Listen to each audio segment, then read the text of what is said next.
The stars glittered coldly in the void, indifferent to the chaos brewing beneath them. In the expanse of deep space, a lone figure floated in the cockpit of an advanced starship. Commander Adam Drake's fingers hovered over the holographic controls, his eyes fixed on the incoming fleet. 10,000 ships, 10,000 vessels of destruction, each bristling with weapons that could annihilate entire continents in moments. And it was just him, alone in the cockpit of Aegis, humanity's last hope. A warning tone echoed in the quiet of the cockpit, pulling him back to the present. "Cragther fleet is 3 minutes out," Aegis's AI intoned, the voice eerily calm given the magnitude of the situation. 3 minutes, Adam muttered to himself, adjusting the neural interface helmet on his head. His pulse was steady, but the enormity of the task before him weighed heavily. How had it come to this? How had one human ended up as the last defense against an armada that dwarfed anything Earth had ever encountered? The Cragther Collective, the galaxy's most feared military force, had arrived in the Sol system only months ago. Their arrival was as swift as it was brutal.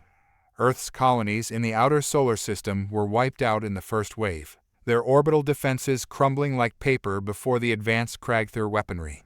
Earth's military had mobilized, but it wasn't enough. They were outgunned, outclassed, and outnumbered. In a matter of weeks, the Cragther Armada had reduced Earth's entire space fleet to rubble. That's when Aegis came into play. The ship was humanity's most advanced war machine, a hybrid of alien technology recovered from decades of skirmishes and human innovation. But Aegis was more than just a ship. It was sentient.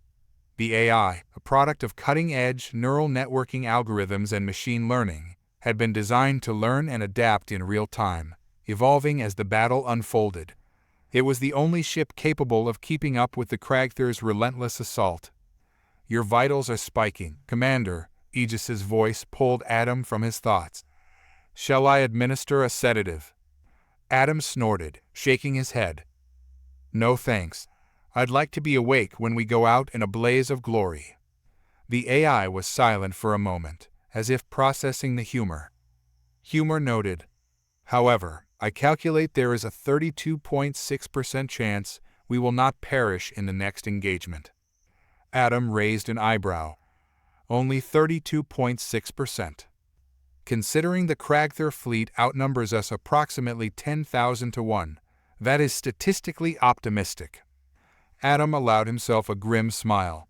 He liked the eye's dark humor, a trait it seemed to have developed the more it interacted with him. At first, Aegis had been cold, calculating, purely focused on tactics. But over the weeks of constant battle, it had changed, adapted to his personality. It was almost human. "All right, Aegis," Adam murmured. "Let's get to work." The tactical display lit up, revealing the approaching fleet. The Cragther ships were monstrous, sleek, and deadly. Their diamond-shaped hulls gleamed in the starlight, their energy signatures burning hot on the scanner. Each ship was equipped with plasma cannons, gravity disruptors, and shields that could withstand a direct hit from Earth's heaviest artillery. But Adam wasn't interested in head-to-head combat. He couldn't win that way. No, this was going to be a game of strategy, of outmaneuvering and outthinking the alien fleet. He keyed the thrusters, and Aegis roared to life, hurtling forward. The stars blurred into streaks as the ship accelerated toward the enemy fleet. A dozen warning lights flashed across the control panel, but Adam ignored them. He was focused on the tactical map, plotting his next move. "Deploy decoys," he ordered. Aegis obeyed, releasing a series of holographic drones that shot off in different directions, each one projecting the signature of a fully armed warship. The Cragther sensors would pick them up, and, if all went according to plan, would waste valuable time and resources pursuing false targets. "Incoming fire," Aegis warned, just as the first wave of Cragther plasma cannons fired. Adam veered hard to the left, the ship's inertial dampeners straining to keep up with the sudden maneuver. The plasma bolts streaked past, narrowly missing Aegis's hull. A few decoys weren't as lucky, winking out of existence as the Cragther blast obliterated them. "Close one," Adam muttered, pulling the ship into a barrel roll. The Cragther ships were fast, faster than anything Earth had ever faced, but they still relied on predictable tactics. Their hive mind coordination gave them an advantage in sheer numbers, but it also made them rigid, unable to adapt to the unpredictable nature of human tactics. "Let's see how they handle this," Adam said, locking onto the nearest Kragther ship. He didn't need to destroy it, he just needed to disrupt their formation. He fired the EMP missiles, watching as they streaked toward the alien vessel. A split second later, the ship's lights flickered, and its shields dropped. "One down," Adam muttered. "Only 9,999 to go." But the real battle was just beginning. As the Kragther ships adjusted to his presence, the tactical display lit up with warnings. The fleet was repositioning, tightening its formation. Adam gritted his teeth. They were learning. Aegis's voice cut through the tension. "I have analyzed their formation. It appears the Kragther fleet is operating on a single distributed network. If we disrupt that network, we could disable multiple ships at once." Adam's eyes widened. "You're telling me they're all connected?" "Affirmative. It's a weakness we can exploit." A smile tugged at the corner of Adam's lips. "Then let's exploit it." The idea of a distributed network was intriguing, but it also added a layer of complexity. If all 10,000 ships were connected, it meant that one wrong move could alert the entire fleet. But if Adam and Aegis could sever the connection at a critical point, they could throw the whole armada into disarray. It was a high-stakes gamble, but what part of this battle wasn't? "Where's the nerve center?" Adam asked, pulling the ship into a loop as another volley of plasma bolts ripped through the void. "I am scanning the network for the central node," Aegis replied. "Analysis complete. The Kragther fleet's central hub is located aboard the Axiom, the flagship of their armada. It is positioned at the rear of the formation, heavily shielded and protected by 3 command vessels." Adam clenched his jaw. The Axiom was the size of a small moon, a leviathan of metal and energy that dwarfed everything in its path. It was no wonder it was buried deep in the fleet. The Kragther weren't foolish enough to leave their brain exposed. Getting to it would be nearly impossible, but if they could somehow disrupt the command structure. "All right," Adam said, his mind working furiously. "We take out the command ships, then go for the Axiom. If we can shut down that nerve center, the rest of the fleet will be blind." "Estimated chance of success is 14.7%, Aegis informed him. 14.7, huh, Adam grinned. "I've worked with worse." He punched the thrusters, angling toward the far side of the formation. The Kragther ships were converging on his location, but he wasn't planning on staying in one place for long. He needed to move fast, hit hard, and vanish before they could react. Aegis accelerated, weaving through the debris field left behind by Earth's fallen ships.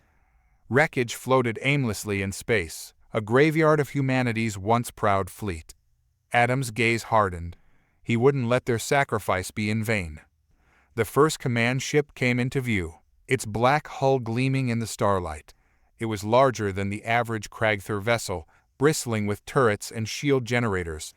Taking it down wouldn't be easy. "Aegis, prepare an overload burst," Adam ordered, his hands flying over the controls. "Overload ready, targeting systems locked." Adam aimed carefully, lining up the shot. The overload burst was a powerful, concentrated energy blast capable of shorting out enemy systems, but it drained a significant amount of Aegis's power. He would only get one shot before they had to recharge. Firing. The beam shot out from Aegis's underbelly, streaking toward the Kragther command ship. For a moment, Adam thought the alien vessel would dodge, but the beam connected, slamming into its shields. The energy field shimmered, struggling to hold, before collapsing entirely. The ship's systems flickered and went dark, drifting aimlessly in space. "Command ship 1 down," Adam muttered. 2 to go. But the Kragther weren't going to make it easy. The moment the command ship's systems went offline, the rest of the fleet reacted. Hundreds of ships broke formation, surging toward Aegis like a swarm of hornets. Plasma fire filled the void, and Adam was forced into evasive maneuvers, weaving through the barrage of firepower. We need more time to recharge, Aegis warned as the ship shook from a near miss. We don't have time, Adam growled, pulling hard on the controls. Route all auxiliary power to the shields and keep us moving. The ship shuddered, its engines whining as they were pushed to their limits. Adam's mind raced, searching for a way out of the onslaught. If he stayed in the fight much longer, they'd be vaporized. Then a thought struck him. Aegis, can you hack into the Kragther systems? Override their targeting protocols? A pause. It is theoretically possible, but I would need access to their network. Then let's get you that access, Adam said, a plan forming in his mind. I need you to interface with the nearest disabled ship. Use it as a backdoor into their systems. Understood. Plotting course. Aegis banked hard to the left, speeding toward the crippled command ship they had just disabled. Plasma fire followed them, but Adam jinked and rolled, avoiding the worst of the onslaught.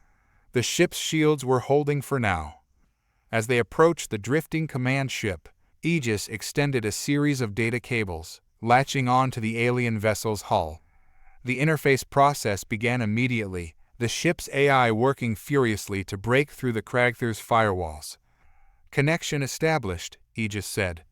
I am attempting to rewrite their targeting protocols. Hurry, Adam muttered through clenched teeth. The remaining 2 command ships were closing in, their weapons powering up for a devastating strike. Targeting systems compromised, Aegis reported. Rewriting complete. Kragther ships will now register us as one of their own. Adam exhaled in relief as the plasma fire abruptly ceased. The Kragther ships, now confused by their own targeting systems, held fire. It wouldn't last long, but it was enough time to finish the job. Let's take out the next one. Aegis surged forward, heading toward the second command ship. With their targeting protocols scrambled, the Kragther ships hesitated, giving Adam a clear shot. He lined up the overload burst, waiting for the power levels to reach optimal charge. Firing.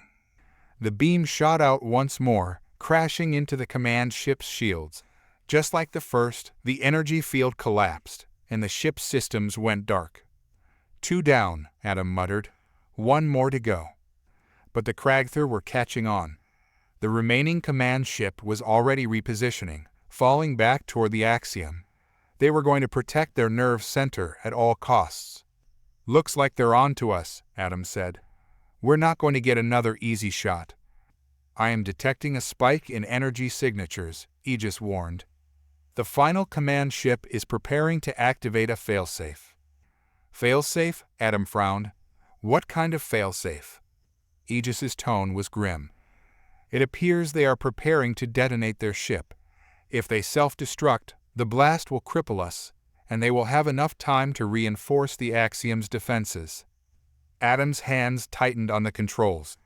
We can't let that happen. He pushed the ship into full throttle, racing toward the final command ship. They were out of time, and the Kragther knew it. The command ship's core was already glowing with an ominous red light, the countdown to detonation ticking away. Aegis, give me all the power we've got left. Redirecting all systems to weapons. Adam gritted his teeth, lining up the final shot. The overload burst charged in record time, the ship's systems straining under the load. The final command ship loomed ahead, its core seconds away from detonation. Fire. The beam shot out, slamming into the alien vessel just as the countdown reached 0. For a heartbeat, nothing happened. Then, with a blinding flash, the ship's core exploded, but not in the way the Kragther intended. The overload burst had shorted out the failsafe, triggering a controlled implosion that sent the command ship's remains scattering into the void. 3 down, Adam breathed. Now it's just us and the Axiom. The silence that followed was eerie, almost surreal. The debris of the 3 command ships drifted away, while the Kragther fleet, momentarily disoriented, hung back. But there was no mistaking the shift in the battlefield. The Axiom loomed ahead, a monstrous titan of a ship, its sheer size dwarfing even the largest of the command vessels. It was heavily shielded, with an aura of invincibility that permeated the space around it. Adam took a deep breath, his mind running through the next step. The easy part, if there ever had been an easy part, was over. The real challenge lay ahead. Taking down the Axiom meant shutting down the entire fleet, but it also meant going head-to-head with the Kragthor's nerve center and their leader, High Warlord Zarketh. Aegis, status report, Adam muttered, his eyes fixed on the massive warship ahead. We have sustained minimal damage, Aegis replied. However, we have expended 72% of our energy reserves. Recharge capabilities are operational, but it will take time to replenish full power. Time we don't have, Adam muttered. What's our play here? The Axiom shields are too strong for a frontal assault. I am analyzing their shield configuration, Aegis said, its voice calm and methodical. The Axiom shields are powered by 3 external energy cores located at strategic points along the ship's hull. If we can disable those cores, their shields will collapse. Adam leaned forward, his eyes narrowing. And what about Zarketh? He's not going to sit back and let us knock out his shields. High Warlord Zarketh is likely commanding the Axiom from its control center deep within the ship. I calculate a 94.3% probability that he will send his elite guard to intercept us before we can reach the cores. Of course he will, Adam said with a grim smile. All right, Aegis, let's give him something to worry about.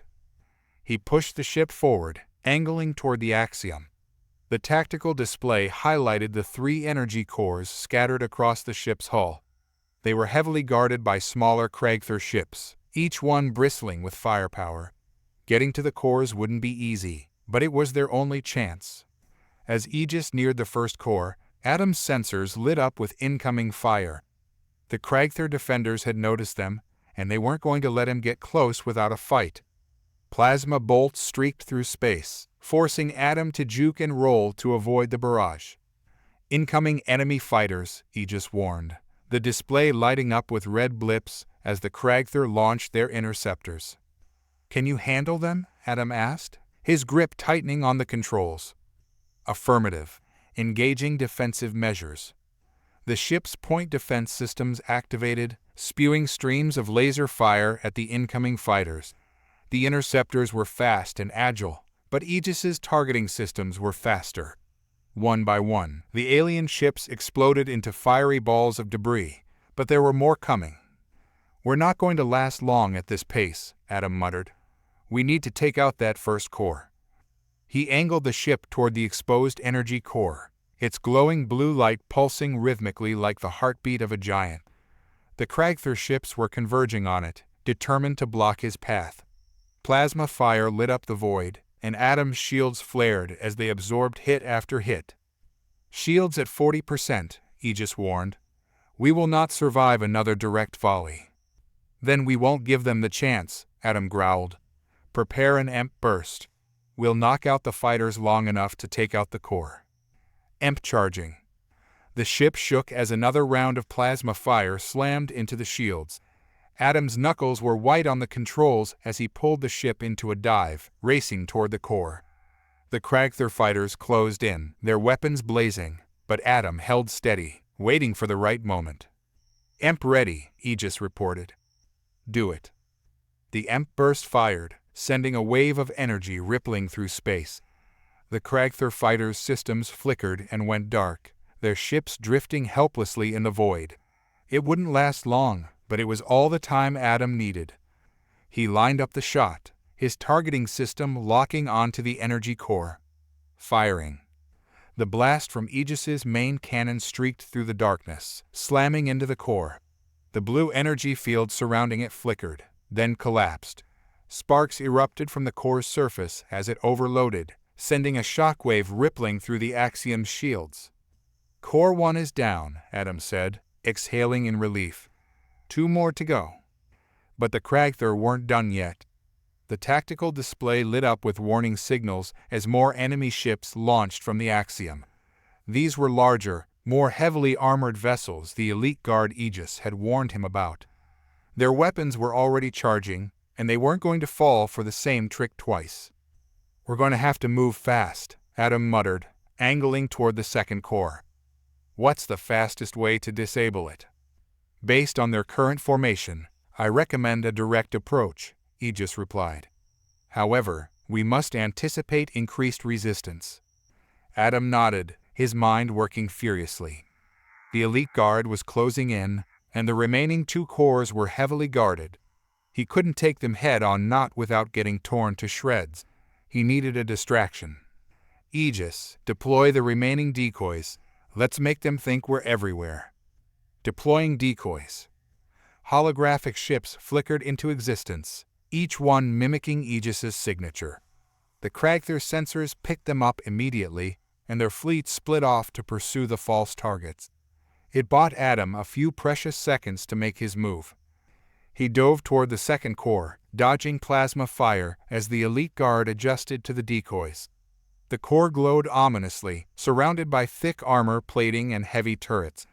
Getting through would require precise timing and a lot of luck. Aegis, charge the main cannon. I want to hit that core with everything we've got. Charging. Cannon at 50%. Adam gritted his teeth as another volley of plasma fire streaked toward them. The ship's shields flared, the energy field barely holding as the bolts slammed into them. 75%. The core loomed ahead, its energy signature growing more unstable by the second. Adam's heart pounded in his chest as he angled the ship for the shot. 90%. Come on, he muttered, his finger hovering over the trigger. 100%. Firing. The main cannon roared to life, unleashing a concentrated beam of energy that streaked toward the core. The blast hit home, punching through the armor plating and slamming into the core's heart.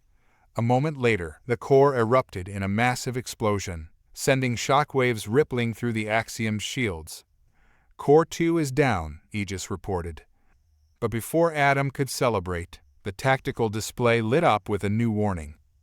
Incoming transmission from the Axiom. Adam's brow furrowed. Put it through. The voice that came over the comms was deep, guttural, and dripping with malice. Human, you have done well to make it this far, but your resistance is futile. I am High Warlord Zarkith, and I will crush you beneath my heel as I have crushed every other species that dared to defy the Kragther. Adam's jaw tightened. You talk big for someone hiding behind a wall of ships. Why don't you come out and face me? There was a pause, then a low, rumbling chuckle. Soon, human. Very soon. But first, you must die like the rest of your kind. The transmission cut off, and the Kragther fleet surged forward, their weapons blazing. Looks like we've got his attention, Adam muttered. Aegis, what's the status of the third core? It is heavily shielded, Aegis replied. It will require a more direct approach. Adam nodded. Then let's make it count. The Kragther ships swarmed like a tidal wave, filling the void with their overwhelming numbers. Plasma fire tore through space, streaking toward Aegis as Adam pushed the ship into evasive maneuvers. The shields flickered under the strain, barely holding as they absorbed hit after hit. Aegis, we need a plan, Adam said, his voice tight with concentration as he dodged another barrage of enemy fire. The Kragther fleet was closing in from all sides, boxing them in. The third and final core was still heavily protected, surrounded by an impenetrable array of defenses. There was no room for error now. I am calculating possible options, Aegis replied, its voice steady despite the escalating danger. The remaining core is located deep within the Axiom's defensive perimeter. To reach it, we will need to bypass their outer defenses and disable the core's internal shielding. How do we get through? Adam asked, pulling hard on the controls as Aegis narrowly avoided another direct hit. The most direct approach is to breach the Axiom's hull near the core and deploy an infiltration drone. The drone can interface with their systems and disable the shields from the inside. Infiltration drone? Adam echoed. I didn't know we had one of those. It was an experimental prototype integrated into the Aegis's systems during the final phases of development, the AI explained. It has not been field tested, but it remains our best option. Adam grinned despite the circumstances. You've been holding out on me, huh? All right, let's give it a try. Plot a course to breach the hull. Course plotted. Engaging now. Aegis banked hard, diving beneath the wave of Kragther ships. Plasma fire chased them, but Adam managed to keep just ahead of the onslaught, weaving through the enemy ranks with practiced precision. The ship shook violently as it took glancing hits, but the shields held barely. The Axiom loomed ahead, a massive wall of metal and energy. Its surface was covered in gun emplacements and turrets, all trained on Aegis as they closed the distance. Adam's eyes scanned the tactical display, searching for the weak point they needed. There, Aegis said, highlighting a section of the Axiom's hull. That is the entry point closest to the core. If we breach there, we can deploy the drone directly into their system. Adam nodded, his hands moving over the controls with practiced speed. All right, let's make this quick. Aegis powered up its main cannon, the energy levels spiking as the ship angled toward the highlighted section of the Axiom. Plasma fire from the surrounding Kragther ships filled the space around them, and Adam was forced to juke and roll to avoid being torn apart. The shields flared dangerously, and the ship's frame groaned under the pressure. Shields at critical levels, Aegis warned. Just a little more, Adam muttered, his focus razor sharp. The breach point was getting closer, and they had only one chance to get this right. Firing breach cannon, Aegis announced. The main cannon fired, sending a concentrated blast of energy toward the Axiom's hull. The impact was instantaneous, ripping a hole in the ship's thick plating. The breach was small, but just large enough for the drone to slip through. Breach successful. Deploying infiltration drone. A small, sleek drone shot out from Aegis's underbelly, zipping toward the breach. The Kragther ships seemed to hesitate for a moment, uncertain how to react to the new development. Adam took advantage of the confusion, pulling Aegis away from the immediate line of fire. Drone inside, Aegis reported. Beginning infiltration. Adam kept his eyes on the tactical display, watching as the drone's progress appeared on the screen. It moved quickly through the interior of the Axiom, weaving through narrow passageways and bypassing security systems as it made its way toward the core. Meanwhile, the Kragther fleet was regrouping, and Adam knew they wouldn't remain disoriented for long. How long is this going to take? Adam asked, his heart pounding as the tactical display lit up with more enemy ships closing in.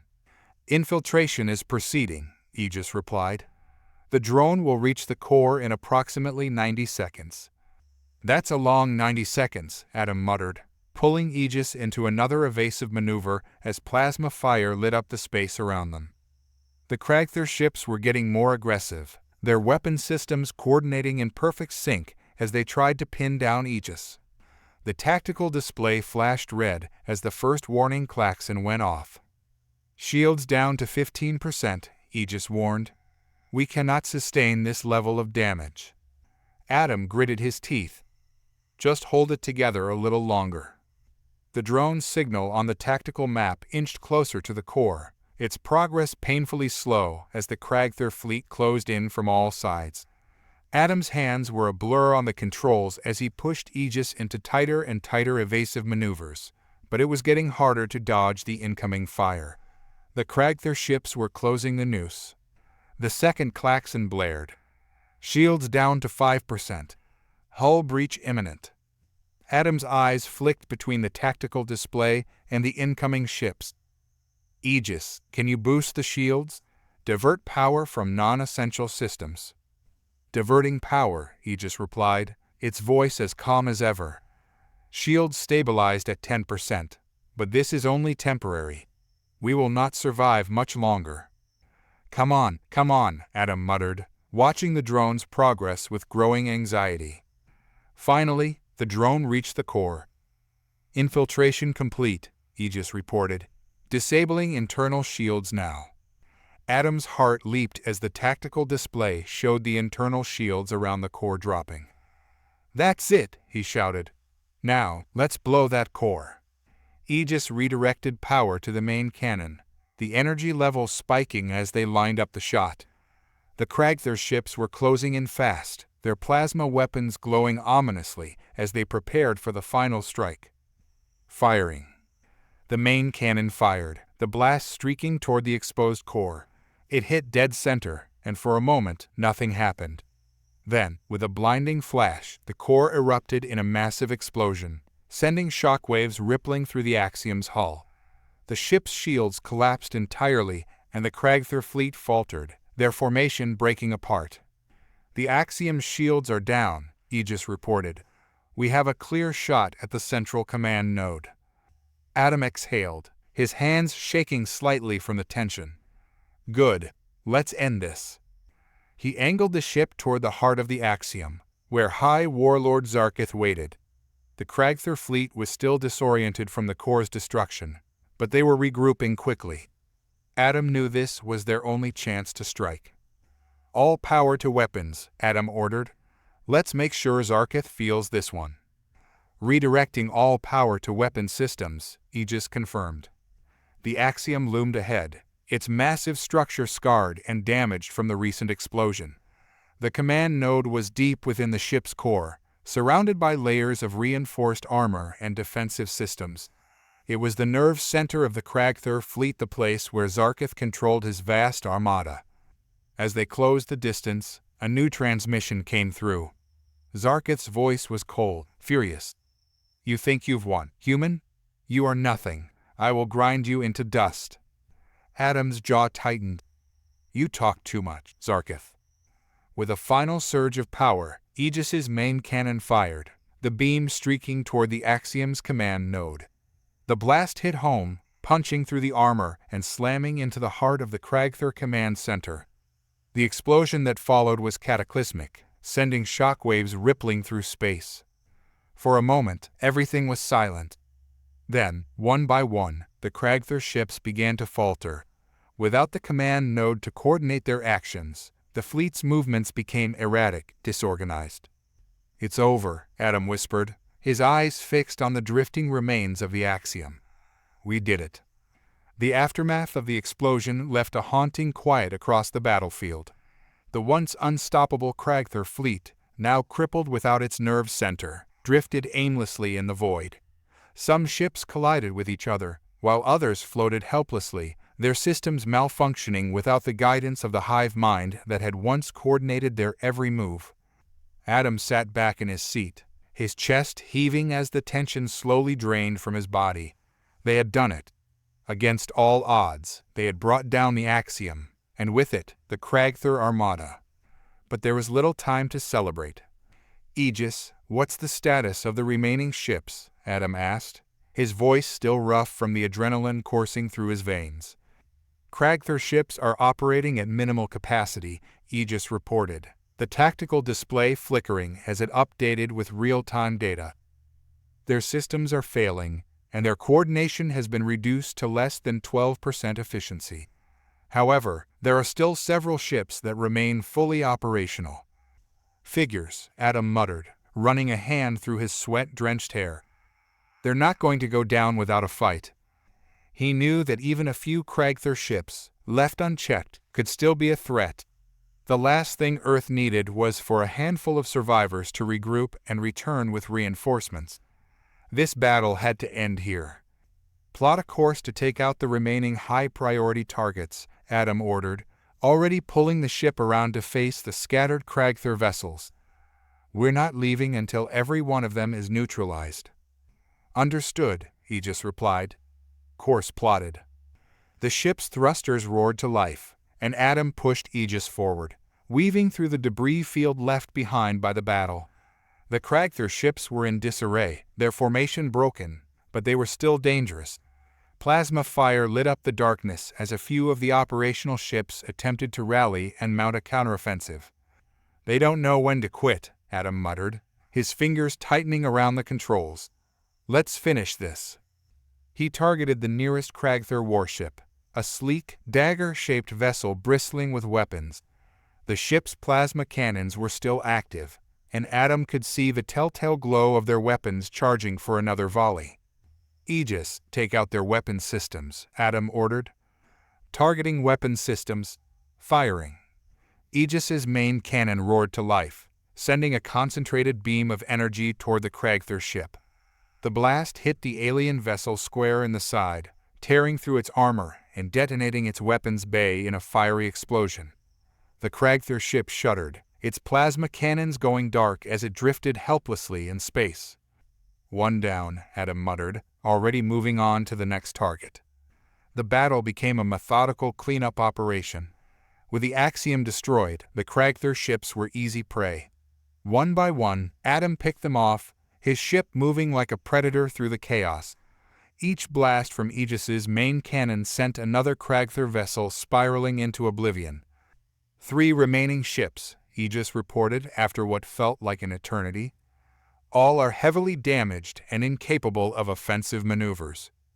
Adam exhaled, his hands finally relaxing on the controls. "Stand down. Let's give them a chance to surrender." Aegis acknowledged the command, and the ship slowed to a stop, hovering in the empty space between the last few crippled Kragther vessels. Adam opened a communication channel, his voice steady as he issued his final demand. "This is Commander Adam Drake of the Earth Defense Force," he said, his voice echoing through the comms. "Your fleet is destroyed. Your leader is dead.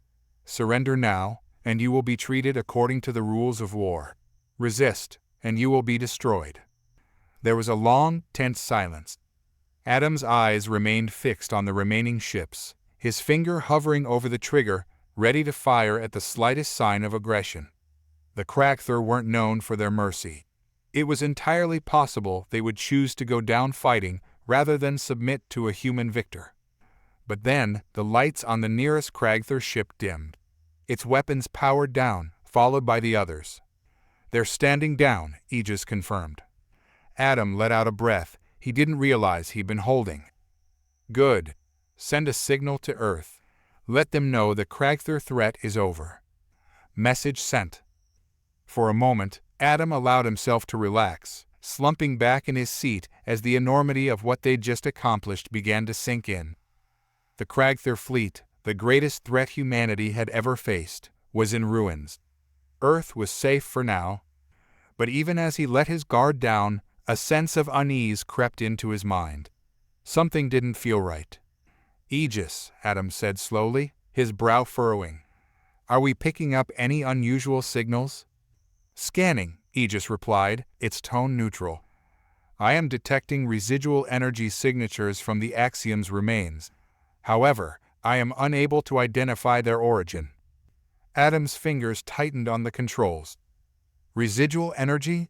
From what?" "Uncertain," Aegis said. "It is possible that the Axiom's destruction triggered a failsafe we were unaware of. I am continuing to analyze the data." Adam's heart sank.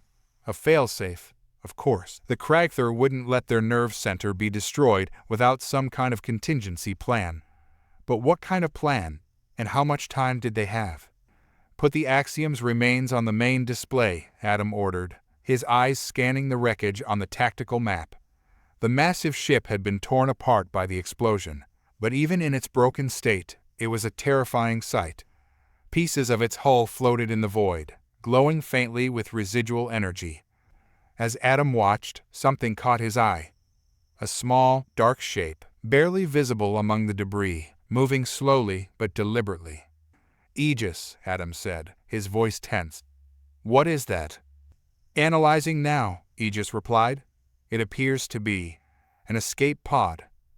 "An escape pod?" Adam's stomach twisted. "Is it Zarkith?" "Unknown. The pod's energy signature matches the Kragther command structure, but I cannot confirm who is inside." Adam's mind raced. If Zarkith had survived, if the Kragther warlord was still out there. He clenched his fists. "We can't let him get away. Prepare to intercept." "Plotting course," Aegis confirmed, and the ship surged forward, cutting through the debris field with deadly precision. The escape pod was small, barely visible against the wreckage of the Axiom, but it was moving fast, its trajectory aimed away from the battlefield. Zarkith, or whoever was inside, was trying to make a run for it. "Not today," Adam muttered, locking onto the pod.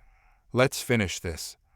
Aegis's targeting systems locked on, the main cannon charging for a precise shot. The escape pod was within range, its engines flickering as it tried to escape the gravity well of the Axiom's remains. "Firing," Aegis said, and the beam shot out, streaking toward the pod. But at the last second, the pod veered hard to the left, narrowly avoiding the blast. Adam's eyes widened in surprise. "What the?" "Pod is attempting evasive maneuvers," Aegis reported. "It appears to be under manual control." Adam cursed under his breath. Whoever was in that pod knew what they were doing. Zarkith. It had to be. "Stay on him," Adam growled, his grip tightening on the controls. "I don't care what it takes. We're not letting him get away." The chase was on. The escape pod darted and weaved through the wreckage of the Axiom, using the debris as cover. Adam's hands were tight on the controls, his eyes locked on the pod as it danced just out of reach. Whoever was piloting that pod was too good to be a low-ranking Kragther officer. This was Zarkith. It had to be. "Aegis, can we get a target lock?" Adam asked, his voice tense as he guided the ship through the field of debris. "Attempting to recalibrate targeting systems," Aegis replied. "The pod is using the debris field as cover, making it difficult to achieve a lock. I suggest closing the distance and engaging with more precise weaponry." "Understood," Adam muttered. "Let's get in close. We'll take him out manually if we have to." The ship surged forward, dodging chunks of metal and shattered hull plating as it pursued the escape pod. Adam's heart pounded in his chest as the distance between them closed. The pod was small and nimble, but it didn't have the firepower to match Aegis. If they could get close enough, this chase would end quickly. But as they neared, the escape pod suddenly veered into a dense cluster of debris, vanishing from the tactical display. "Where'd he go?" Adam barked, his eyes scanning the field. "Aegis, find him." "Scanning," Aegis said, its tone calm despite the tension. "The pod's energy signature has temporarily disappeared. It is likely using the debris to mask its presence." Adam cursed under his breath, pulling the ship to a stop. The wreckage of the Axiom surrounded them, a chaotic mass of twisted metal and glowing energy. It was the perfect hiding spot, and Zarkith knew it. "We can't let him slip away," Adam muttered, his mind racing. "He's stalling for time." "Agreed," Aegis replied. "It is likely Zarkith is waiting for an opportunity to escape undetected. We must flush him out." Adam's eyes narrowed as he considered their options. If Zarkith was hiding in the debris, they needed to force him into the open, and that meant taking away his cover. "Fire on the debris field," Adam ordered. "Let's clear it out." "Targeting debris," Aegis confirmed. "Firing now." The ship's cannons roared to life, sending beams of energy into the wreckage. Chunks of metal and ruined ship parts were obliterated in the blasts, creating a path of destruction through the debris field. Adam's eyes remained fixed on the tactical display, waiting for Zarkith to make his move. "There," Aegis said suddenly, highlighting a small blip on the display. "The pod's energy signature has reappeared." Adam's heart leaped as the escape pod darted out from the wreckage, making a desperate run for open space. "Got you now," Adam muttered, slamming the thrusters forward. "Lock on and fire." Aegis's targeting systems locked onto the pod, the ship's weapons charging for the final shot. The escape pod swerved and dodged, but it was no match for Aegis's speed and precision. Firing. The beam shot out, this time striking the pod directly. The small craft shuddered under the impact, its engines sputtering as it spun out of control. A moment later, the pod systems failed entirely, and it drifted helplessly in space. "Pod disabled," Aegis reported. "It is no longer capable of propulsion or evasion." Adam let out a breath of relief, his hands finally relaxing on the controls.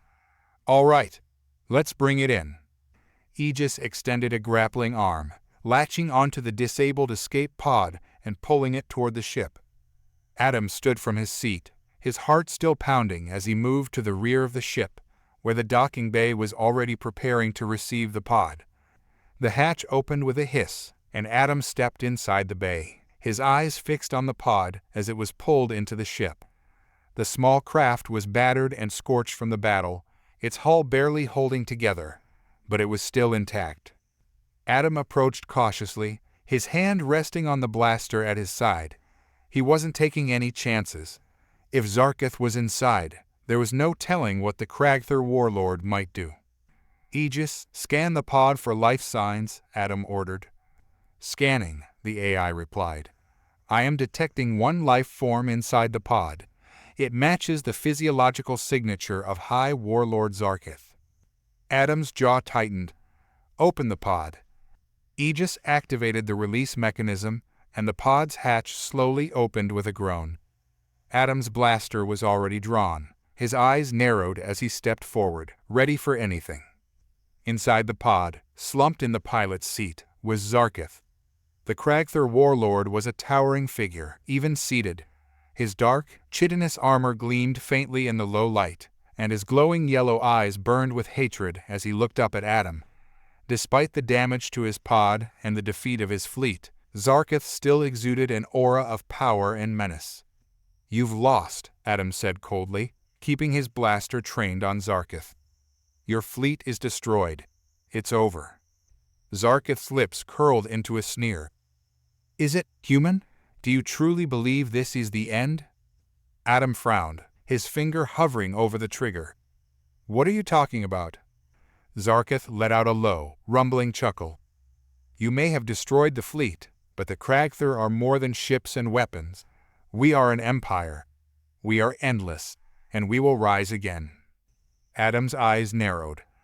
"Not if I put an end to you right now." Zarkith leaned forward, his glowing eyes narrowing. "You think killing me will stop what's coming? You are a fool, human. My death will only ignite the fire of vengeance in the hearts of my people. The Kragther will return, stronger than ever, and when they do, Earth will burn." Adam's finger tightened on the trigger, but he hesitated. Zarkith was trying to goad him into pulling the trigger, but Adam wasn't going to give him the satisfaction. Killing the Kragther warlord here, in cold blood, wouldn't solve anything. It would only validate everything Zarkith had said. Instead, Adam lowered the blaster, his eyes still locked on Zarkith. "We'll be ready," he said quietly, "and next time, we'll finish the job." Zarkith's sneer faltered for a moment, a flicker of uncertainty crossing his face, but it was quickly replaced by cold defiance. "We shall see, human. We shall see." Adam turned away from the pod, his heart still racing as he moved back toward the cockpit. Zarkith would be taken into custody, and Earth's leaders could decide what to do with him. For now, the battle was over. As he sat back down in the pilot's seat, Aegis's voice filled the cockpit. "Commander, Earth has received our message. They are mobilizing a retrieval team to secure the Kragther survivors and bring them in for interrogation." "Good," Adam said, leaning back in his seat with a sigh. "Let them deal with Zarkith. We've done our part." The stars stretched out before him, a quiet reminder of the vastness of the galaxy and the countless threats that still lurked in its depths. The Kragther were defeated, but Adam knew this was only the beginning. There would always be more battles to fight, more enemies to face. But for now, he allowed himself a moment of peace. Earth was safe, and that was enough. The silence of space seemed almost overwhelming after the chaos of the battle. Adam sat in the cockpit, staring out at the stars, his mind still processing the events that had just unfolded. The Kragther fleet was destroyed, Zarkith was in custody, and Earth was safe. But Adam couldn't shake the feeling that something was still lurking on the horizon, just beyond his reach. "Aegis," Adam said, breaking the quiet. "What's the status on Earth's retrieval team?" "They are en route," Aegis replied. "Estimated time of arrival is 3 hours. They will secure the Kragther survivors and the remains of the fleet for analysis." Adam nodded slowly. "Good. What about Zarkith? Any change?" "Zarkith remains in the escape pod, under containment," Aegis reported. "He has not made any further attempts to communicate or escape." Adam leaned back in his seat, staring up at the ceiling. It felt strange, sitting here in the aftermath of such a massive battle, waiting for someone else to clean up the mess. His job was usually to fight, to take action, but now that the fighting was over, he didn't quite know what to do with himself. "You're quiet," Aegis observed, its voice breaking the silence. "Yeah," Adam muttered, "just thinking." "About what?" Adam shrugged, his gaze still fixed on the stars. "About what Zarkith said. About the Kragther coming back." He sounded pretty sure of himself. "Zarkith is a warlord," Aegis replied. "His confidence is likely a result of his status and belief in the Kragther Empire. However, it is impossible to predict the future. His threats may be an attempt to unsettle you." "Maybe," Adam said, though he wasn't convinced. "But it's not like he's wrong. We barely survived this fight. What happens if the Kragther do come back with another fleet? Or something worse?" Aegis was silent for a moment, processing. It is true that the Kragther represent a significant threat. However, humanity has shown remarkable resilience in the face of overwhelming odds. I believe that if the Kragther were to return, we would find a way to overcome them once again. Adam snorted softly. "You're starting to sound more human every day." "I have had ample opportunity to learn from you," Aegis replied, a hint of humor in its tone. Adam smiled faintly, but his mind was still restless. He'd spent his entire career fighting, always on the front lines, always facing one threat or another. It was hard to imagine a life where the fighting ever stopped. Maybe that was why he couldn't shake the feeling that this victory, as monumental as it was, wasn't the end. It never was. "Aegis," Adam said after a long pause, "do you think we'll ever get to a point where we don't have to fight anymore? Where we don't have to keep looking over our shoulders, waiting for the next enemy to show up?" The AI was silent for a moment, considering. "It is difficult to say. Conflict has been a constant in human history, as well as in the history of countless other civilizations. However, it is possible that with time, diplomacy, and technological advancement, peace could be achieved." Adam sighed. "Yeah, maybe." They lapsed into silence again, the quiet of space pressing in around them. Adam let his thoughts drift, trying to imagine what a world without war might look like. It was a nice thought, but it felt distant, almost unreachable. For now, at least, the fight wasn't over. As Adam's eyes began to droop, the tactical display suddenly flashed with an alert, snapping him back to attention. "Aegis?" Adam asked, his voice sharp. "What's going on?" "I am detecting an anomaly," Aegis replied. "It appears to be a residual energy signature from the Kragther fleet, but it is unlike anything I have encountered before." Adam's pulse quickened as he straightened in his seat. "Show me." The display zoomed in on a section of the battlefield, where the shattered remains of the Kragther ships floated in the void. Amid the debris, a faint, pulsing energy signature flickered in and out of view. It was weak, but unmistakable. "What is that?" Adam muttered, leaning closer to the display. "I am uncertain," Aegis replied. "The energy signature does not match any known Kragther technology. It may be something new, something we have not yet encountered." Adam's jaw tightened. "Can you get a closer look?" "Affirmative," Aegis said, already adjusting course. Approaching the anomaly now. The ship glided through the field of debris, weaving between the twisted remnants of Kragther vessels. The pulsing energy signature grew stronger as they neared, flickering like a heartbeat. Adam's eyes were glued to the display, his heart racing with anticipation and a touch of unease.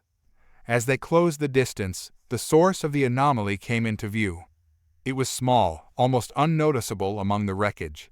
A smooth, black object, no bigger than a human hand, hovered in the center of the debris, emitting a faint glow. "What is that?" Adam asked, frowning. "Aegis, run a full scan." "Scanning now," Aegis replied. "The object appears to be a highly advanced piece of technology, but I am unable to determine its origin. It is not Kragther, nor does it match any known human or alien designs." Adam stared at the object, his mind racing. Could it be a weapon? Some kind of failsafe left behind by the Kragther? Unknown, Aegis said. The energy readings are unusual, but I am not detecting any immediate signs of danger. However, I advise caution. Adam nodded, his eyes still locked on the object. Can we bring it aboard for further analysis? I would advise against direct contact until more information is obtained, Aegis cautioned. However, I can attempt to contain it within a secure field for transport.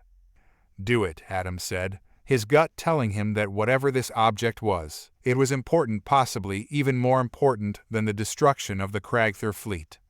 Aegis activated a containment field, carefully enveloping the strange object in a shimmering bubble of energy. Once the field was secure, the object was pulled toward the ship's cargo bay, where it would be stored for further study. As the object disappeared into the ship, Adam couldn't shake the feeling that they had just stumbled onto something far bigger than they realized.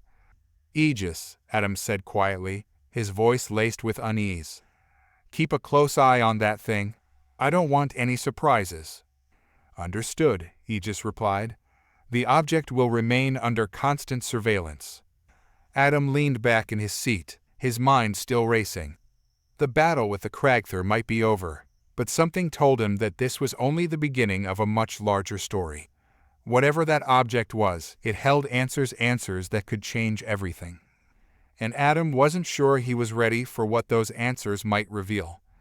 The object sat quietly in the cargo bay, encased in Aegis's containment field.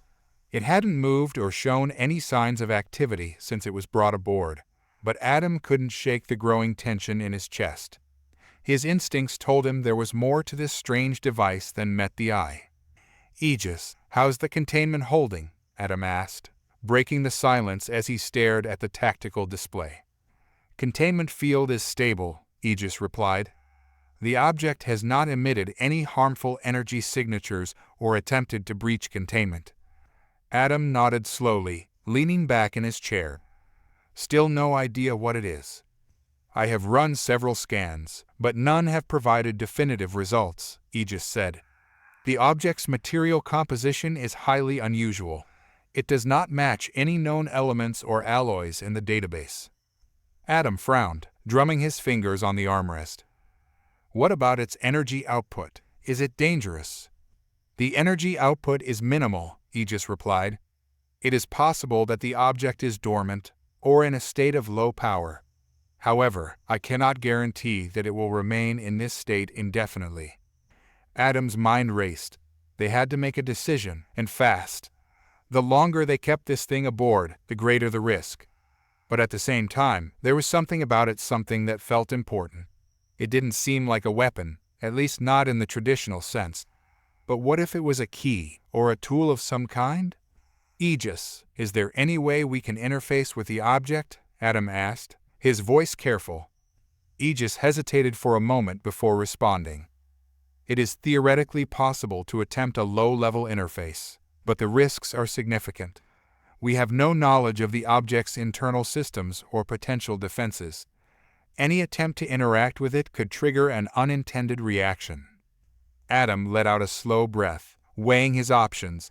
If they did nothing, they risked the object activating on its own, potentially putting the entire ship in danger. But if they tried to interface with it, they could provoke a response they weren't prepared for. Let's wait until the retrieval team gets here, Adam said finally. They'll have more resources to analyze this thing properly. Understood, Aegis replied. I will maintain surveillance and alert you to any changes. Adam stood from his seat, pacing the length of the cockpit as his thoughts churned.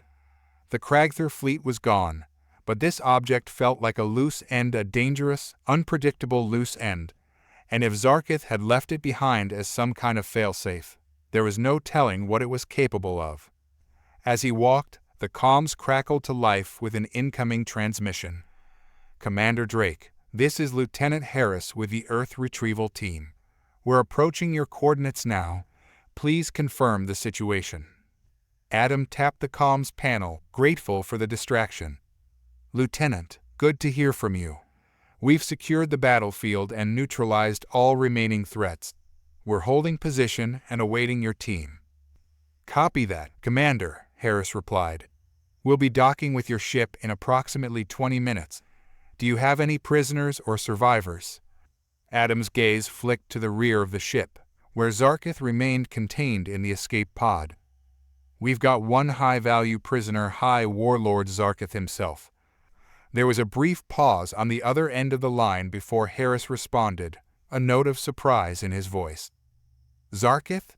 You're telling me you took him alive? Yeah, Adam said, his voice grim. He's not going anywhere. Understood, Commander, Harris said, his tone growing more serious. We'll take him into custody as soon as we dock. Anything else we need to be aware of? Adam hesitated for a moment, his mind flicking back to the strange object in the cargo bay. There's one other thing. We recovered a piece of unknown tech from the battlefield. It's small, but we're not sure what it is yet. Could be dangerous. We'll be ready for anything, Harris assured him. Just hold tight, and we'll take it from here. The comms went silent, and Adam exhaled slowly, the tension in his chest easing slightly. The retrieval team would be here soon, and they would have the resources and expertise to handle both Zarkith and the mysterious object. But as the minutes ticked by, Adam couldn't shake the feeling that something was wrong. The ship was too quiet, too still. He checked the tactical display again, but there were no new anomalies, no signs of activity from the object in the cargo bay.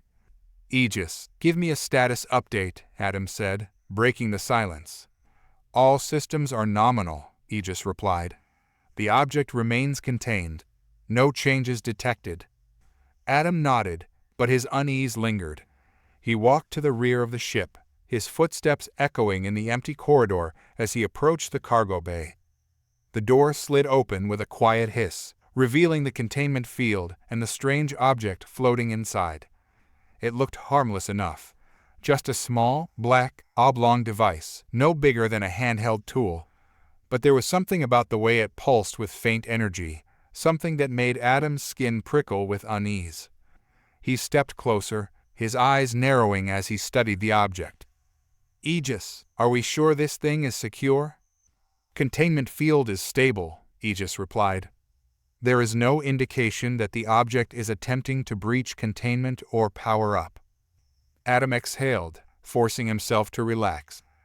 All right, just keep an eye on it. As he turned to leave, a faint hum filled the air. Adam froze, his heart skipping a beat. The hum grew louder, the sound low and rhythmic, like the slow beat of a drum. Aegis, Adam said slowly, turning back toward the containment field. What's happening?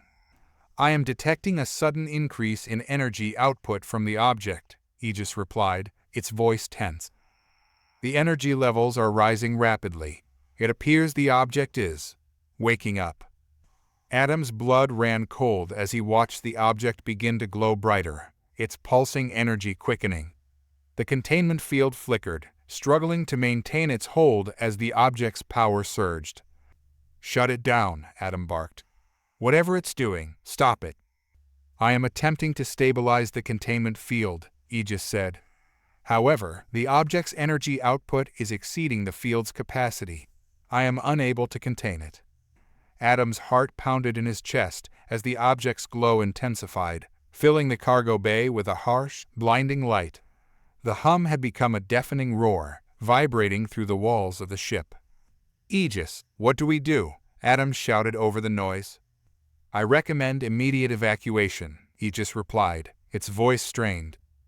The object's energy output is approaching critical levels.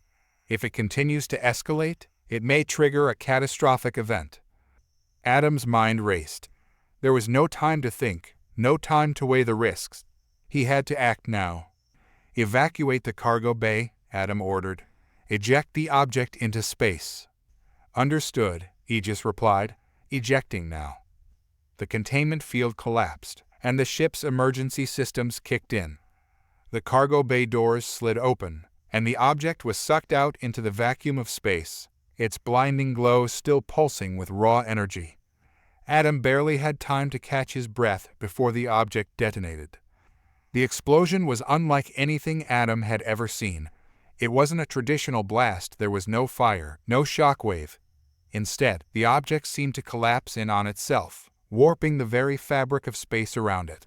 The stars bent and twisted, reality itself distorting as the energy rippled outward. "Aegis!" Adam shouted. Adam's heart raced as he fought against the gravitational forces pulling Aegis toward the anomaly. The cockpit lights flickered, and alarms blared as the ship shuddered violently. He braced himself against the controls, his mind racing to formulate a plan. "Aegis, can we divert power to the thrusters?" Adam shouted over the din of the alarms. "We need to get out of here." "Diverting power now," Aegis replied, the ship's systems responding to Adam's command. "Thrusters at maximum output." The ship lurched forward as Aegis's thrusters roared to life, fighting against the pull of the anomaly. Adam's hands flew over the controls, trying to stabilize their trajectory as the cockpit displayed a chaotic maelstrom of data and warnings. Come on," he urged, sweat beading on his forehead as he struggled to maintain control. The anomaly loomed larger on the display, a swirling mass of energy threatening to consume everything in its vicinity. "Aegis, can you calculate an escape vector?" Adam asked, his voice strained. "We need a way out of here before it gets worse." "Calculating. Now," Aegis replied, its voice steady despite the chaos. "Recommended trajectory plotted. Engaging evasive maneuvers." The ship banked sharply, and Adam followed the course Aegis provided. They veered away from the anomaly, the gravitational forces shifting around them. But it was a losing battle. The anomaly was powerful, its influence spreading through space like an infectious tide. "Commander, we are losing structural integrity," Aegis warned. "We have approximately 2 minutes before critical failure occurs." "Understood," Adam said, his heart pounding in his chest. "What's the chance we can make it back to the retrieval team before the ship fails?" "Low," Aegis replied, the tone in its voice changing. "We cannot maintain structural integrity for much longer under these conditions. I recommend preparing for emergency protocols." Adam cursed under his breath. There was no time to waste. He had to think fast. If they couldn't reach the retrieval team, they needed to prepare for the worst. "Aegis, initiate emergency protocols and prepare for a hard disengagement," Adam ordered. "We'll have to jettison everything we can and prepare to abandon ship." "Initiating emergency protocols," Aegis confirmed. "Jettisoning non-essential systems and cargo now." The ship rattled as various systems were ejected into space, the weight lightening slightly. But the anomaly was still expanding, its gravitational pull growing stronger as they neared the edge of its influence. Adam's mind raced with the possibilities. They could abandon ship, but where would they go? The last thing he wanted was to end up drifting alone in the void, with the Kragther still lurking somewhere in the darkness. "Aegis, can you send a distress signal to the retrieval team?" Adam asked. "Let them know what's happening and our coordinates." "Signal broadcasting now," Aegis replied. "However, I cannot guarantee they will arrive in time." The ship trembled violently as the anomaly's pull intensified, and Adam tightened his grip on the controls. "We need to hold on, just a little longer." "Structural integrity is failing," Aegis warned. "We have less than 1 minute before." The ship shuddered violently, and the cockpit lights flickered. Adam's heart raced as he fought to keep the ship steady, but the controls felt like they were slipping from his grasp. They were caught in the anomaly's grip, and the ship was becoming increasingly difficult to control. In a moment of desperation, Adam flicked a switch, activating the emergency thrusters. A surge of power jolted through the ship, propelling them forward with a burst of speed. The anomaly loomed ahead, but he was determined to break free. "Come on, Aegis. Stay with me," he urged, his voice a low growl. "We can do this." "Thrusters are operational," Aegis confirmed. "But we are still losing structural integrity. We must disengage immediately." Adam nodded, forcing himself to focus. If they could just get past the edge of the anomaly, they might have a chance. He adjusted the controls, pushing the ship's limits as they careened toward the swirling mass of energy. "Prepare for disengagement," Adam shouted. "On my mark." The ship rocked violently as it neared the anomaly's edge, and Adam could feel the pull threatening to tear them apart. He gritted his teeth, sweat streaming down his face as he pushed the ship harder. "Now," he yelled, flipping the switch to disengage. The ship shuddered, the engines roaring as they fought against the anomaly's pull. A moment of weightlessness enveloped him, and then the ship lurched violently as they broke free from the gravitational grip.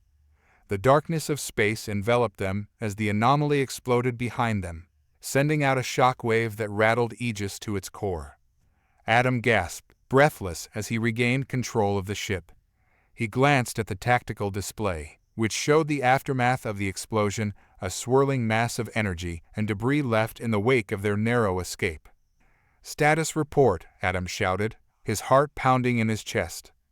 "We have successfully disengaged from the anomaly," Aegis replied, its voice stable. "However, our structural integrity has sustained significant damage. We must begin immediate repairs to maintain operational capacity." Adam leaned back in his seat, his breath coming in heavy gasps. They had made it. They had survived. But at what cost? "Aegis, can you locate the retrieval team?" Adam asked, trying to shake off the lingering fear.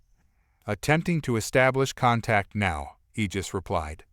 "There is a communication from the retrieval team. They are nearby and ready for our status." Adam felt a wave of relief wash over him.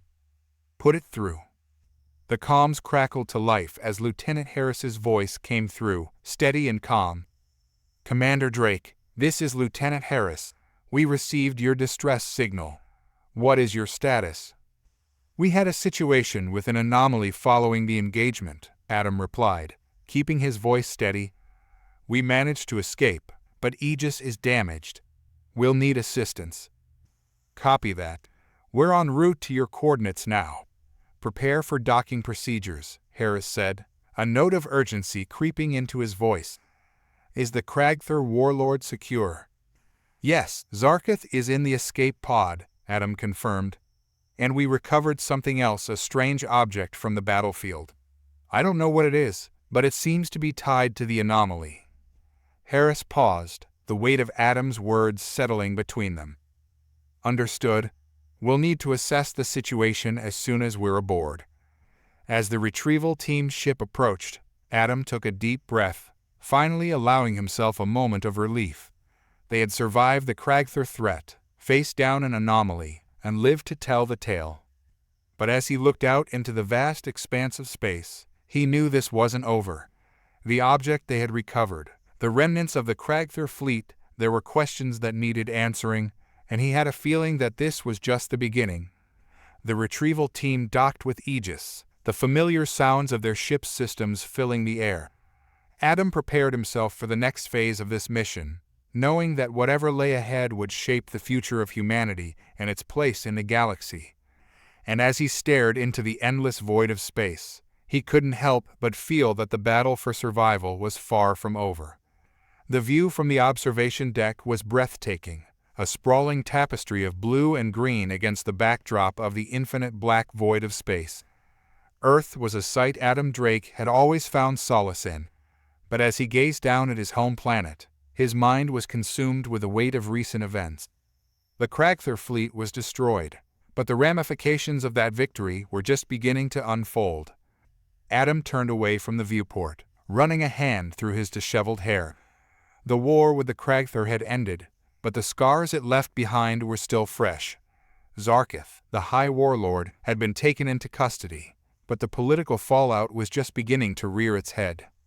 In the days following the battle, Adam had been thrust into a world of political maneuvering that was far removed from the chaos of combat. He had fought in the trenches, had led his crew through hell and back, but this was a different kind of war. "Commander Drake," a voice called out, pulling Adam from his thoughts. He turned to see Lieutenant Harris approaching, a folder of documents in hand, his expression a mix of concern and determination. "We need to talk." Adam nodded, gesturing for Harris to follow him to a quieter corner of the observation deck. "What's on your mind?" "Intel from the retrieval team is concerning," Harris said, glancing around to ensure they wouldn't be overheard. They've begun studying the object we recovered from the battlefield. Initial scans indicate it might be a key to accessing ancient alien technology. But there's more. There's been chatter among the remaining Kragther loyalists. Adam's stomach dropped. What kind of chatter? Reports suggest they're rallying under a new leader. Commander Vaxer, Harris said, his voice low. He was a high-ranking officer within the Kragther military. It seems he's been able to gather support from other factions who have grievances against humanity. He's looking to reclaim their honor, and that makes him a serious threat. Adam clenched his jaw, his mind racing. Vaxer was a name he hadn't heard before, but if he was commanding the remnants of the Kragther, they were in trouble. What's his plan? We don't have specifics yet, Harris admitted, but we believe he's working on a way to rebuild their forces, possibly using the technology linked to that object. If they manage to access whatever advanced systems it holds. Adam shook his head, trying to piece together the implications. Then we'll be right back where we started, with a new fleet of Kragther ready to strike. Yes, sir. That's why I wanted to speak with you. We need to mobilize our forces and prepare for whatever Vaxer has planned. The higher-ups are still debating how to handle Zarkith's situation, and they seem hesitant to act quickly. They're debating? Adam's frustration boiled over. We can't afford to sit on our hands. If Vaxer is indeed gathering forces, we need to strike first and disrupt whatever plans he's brewing. I agree, Harris said, his eyes fierce with determination. But with Zarkith in custody, there are political pressures. Some factions within the government want to use him as leverage to negotiate a truce with the Kragther. They believe that maybe, just maybe, we can convince them to abandon their vengeful paths. Adam's heart sank. You know as well as I do that the Kragther don't negotiate. They've shown time and again that they only understand power. I understand that, Commander, Harris replied, his voice steady. But the politicians are thinking in terms of strategy, not war. They want to avoid another conflict at all costs. Then we'll have to make them see reason, Adam said, resolve hardening within him. We'll brief the commanders and show them the threat Vaxer poses. We need a plan, and we need it now. Agreed, Harris replied, a sense of urgency infusing his tone. I'll start gathering the necessary intel and organize a meeting with the top brass. We'll make our case clear. As Harris walked away, Adam turned back to the viewport, his thoughts churning. The galaxy felt smaller now, constricted by the looming shadow of another conflict. Vaxer was out there, a new enemy rising from the ashes of the Kragther defeat. And they were running out of time. A few days later. The command center buzzed with activity. A cacophony of voices and data displays light the darkened room. Adam stood at the head of the table, flanked by Harris and several key military leaders, all watching as the tactical display flickered to life. Thank you all for coming, Adam began, his voice cutting through the noise. As you know, we've received intel regarding Commander Vaxer and his plans to rally the Kragther loyalists. We cannot afford to underestimate him. The screen displayed a holographic image of Vaxer, a tall Kragther with a dark, intimidating presence. His eyes glowed with fierce determination, and Adam could almost feel the animosity radiating from the image. This is the enemy we're dealing with, Adam continued. He's charismatic and ruthless, and he knows how to exploit weaknesses. If he can unite the remnants of the Kragther and other alien factions, we'll be facing a force greater than we've encountered before. Commander Drake, with all due respect, one of the senior officers interjected, shouldn't we be focusing on the potential of the object we recovered? We may be able to turn it into an asset rather than treating it as a liability. Adam nodded, acknowledging the officer's point. The object holds immense potential, but we have to be cautious. We don't know its full capabilities or how it may be used against us. Right now, we need to prioritize our defense and consider possible offensive strategies against Vaxer. We could deploy reconnaissance teams to gather more intel on his movements, Harris suggested. If we can track down his forces, we might disrupt his plans before he can strike. Adam agreed, feeling the weight of leadership pressing down on him. Let's mobilize our forces and prepare for possible engagements. But I want eyes on Zarkith as well. We may need to extract information from him about Vaxxer's strategy. The meeting continued, strategies and plans being discussed, but Adam's mind lingered on the object. They needed to unlock its potential, to understand it better, but it felt like a ticking time bomb, and every second spent in indecision was a second wasted. As the meeting adjourned and the officers began to leave, Harris stayed behind, his expression serious. "What do you think we should do about Zarkith?" Adam sighed, rubbing the bridge of his nose. "We need to make sure he doesn't become a rallying point for Vaxxer. I want to initiate contact with him, see if we can extract anything useful from his mind. He might know more than he's letting on." "Understood," Harris said. "But be careful. Zarkith is a formidable opponent, even in captivity." "I know," Adam replied, "but we can't afford to overlook any advantage."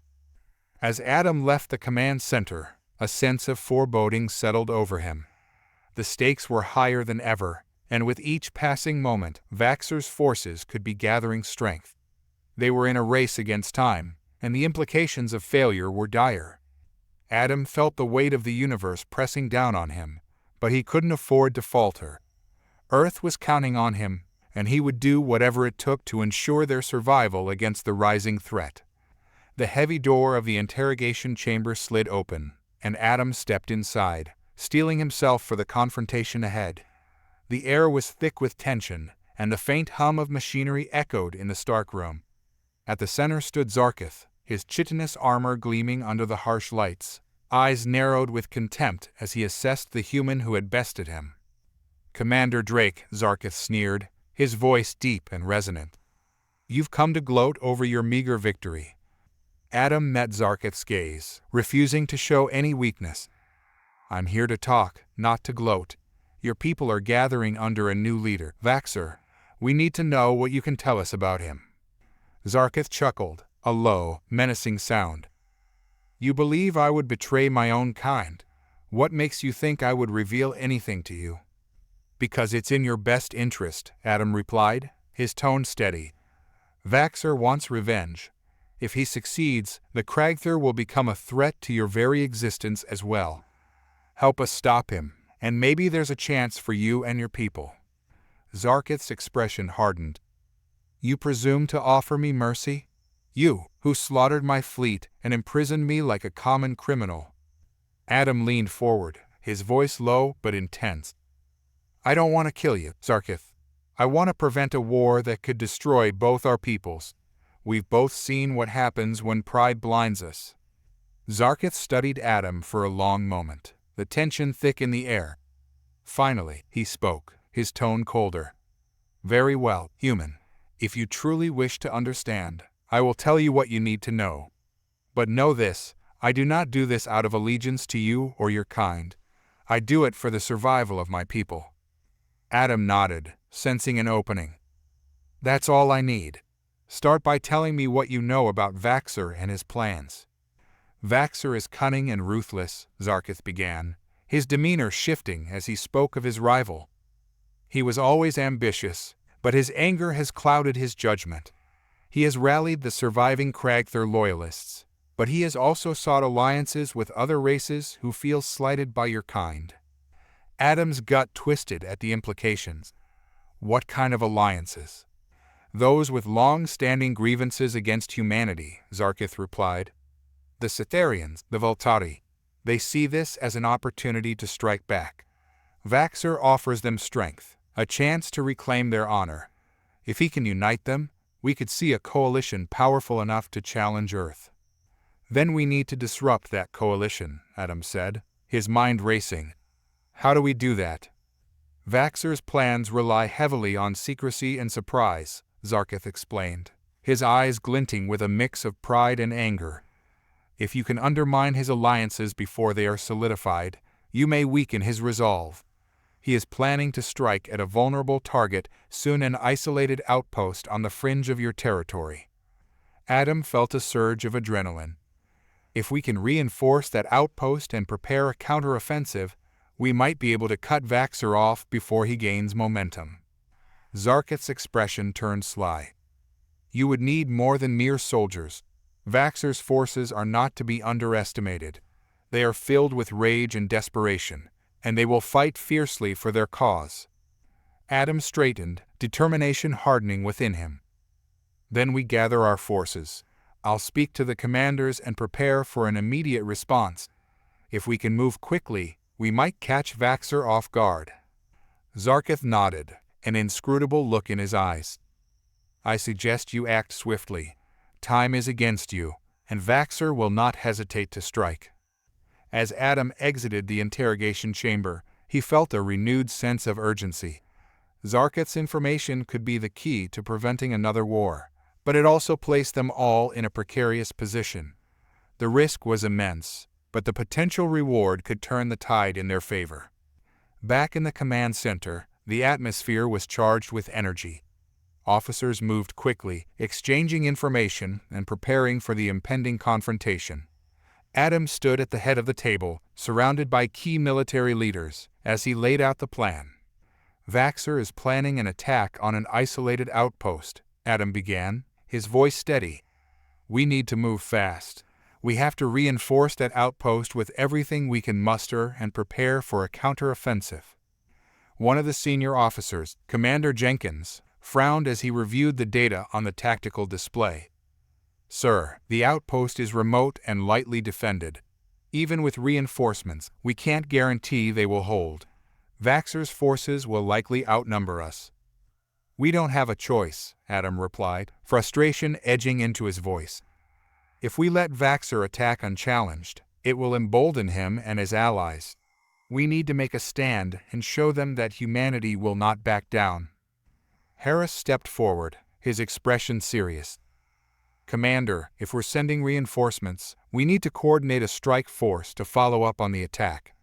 If we can hit them while they're distracted, we may be able to dismantle Vaxer's coalition before it even forms. Adam nodded, appreciating Harris's strategic mind. Exactly. We need to act quickly and decisively. Let's get our best ships ready and prepare to launch within the hour. As the officers dispersed to execute the plan, Adam took a moment to gather his thoughts. The weight of leadership pressed down on him, but he steeled himself for the challenges ahead.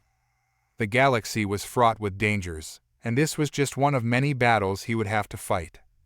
Commander, Aegis's voice cut through his thoughts, pulling him from his reverie. I have detected a significant energy signature approaching our position. It appears to be a Kragther vessel. Adam's heart raced as he turned back to the tactical display. Can you identify it? Unknown. The energy readings are inconsistent with known Kragther technology, Aegis replied, but it is headed directly toward us. Prepare the defenses, Adam ordered, his instincts kicking in. We need to be ready for anything. The ship trembled slightly as Aegis initiated defensive protocols. The crew moved with urgency, readying the weapon systems as the energy signature grew stronger. Brace for impact, Adam warned, gripping the edge of the table as the lights flickered ominously. The tension in the air was palpable, and Adam could feel the anticipation mounting as they awaited the arrival of the unknown vessel. A moment later, the tactical display exploded with red alerts, indicating the approaching ship had dropped out of warp. A holographic image of the vessel materialized on the screen, a sleek, angular ship that bore the unmistakable markings of the Kragther. It's Vaxer, Adam shouted, his pulse quickening. He's attacking before we can reinforce the outpost. As the crew scrambled to respond, Adam felt a rush of adrenaline surge through him.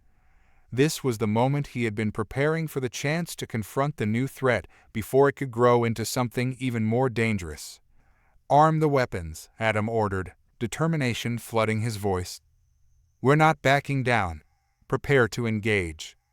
The command center erupted into action, the air filled with the sound of alarms and the whir of machinery as they readied for battle. Adam stood at the helm, steeling himself for the fight ahead. They would not let Vaxer and his forces take control. They would fight, and they would protect Earth whatever it took. The tension in the command center reached a fever pitch as Adam stood at the forefront, eyes locked on the tactical display. The holographic image of Vaxor's ship loomed larger as it closed the distance, and Adam felt the weight of every decision he had made leading up to this moment. This was no ordinary skirmish. This was a confrontation that could determine the fate of humanity. Vaxor's ship is entering firing range, Aegis announced, its voice cutting through the chaos. All systems are ready for engagement. Prepare to fire on my command, Adam ordered, his heart racing. We'll show them they picked the wrong fight. The bridge hummed with anticipation, crew members stationed at their posts, ready to execute Adam's orders. As Vaxor's vessel continued its approach, Adam's mind raced through their tactical options. The Kragther had always been formidable in battle, but he hoped the element of surprise would give them the advantage. Commander, incoming transmission from Vaxor, Aegis said, the display flickering as Vaxor's menacing visage appeared. Human, Vaxor's voice boomed, filled with a contemptuous arrogance. You stand against me with your meager forces? You must be desperate. I will enjoy watching your downfall. Adam felt a surge of anger, but forced himself to stay calm. You're outnumbered and outgunned, Vaxor. Surrender now, and you might still save your people. Vaxor's laughter echoed through the comms, dark and foreboding. You do not understand. Commander, my people live for revenge. Your defeat will only fuel their fire. I will crush you, and when I do, Earth will pay for its transgressions. Enough talk, Adam said, his voice steady. Prepare to fire. Firing weapons, Aegis confirmed. A split second later, the ship shuddered as Aegis's main cannon unleashed a brilliant beam of energy toward Vaxor's ship. The blast struck true, impacting the Kragther vessel's shields with an explosive force. Vaxor's ship rocked violently, but the shields absorbed the brunt of the hit. Shields holding at 78%, Aegis reported. However, they are beginning to destabilize. Keep firing. Focus on their weapons systems, Adam commanded, his adrenaline pumping. We need to disable them before they can retaliate. As Aegis continued to bombard Vaxor's ship, Adam could see the tactical display updating rapidly.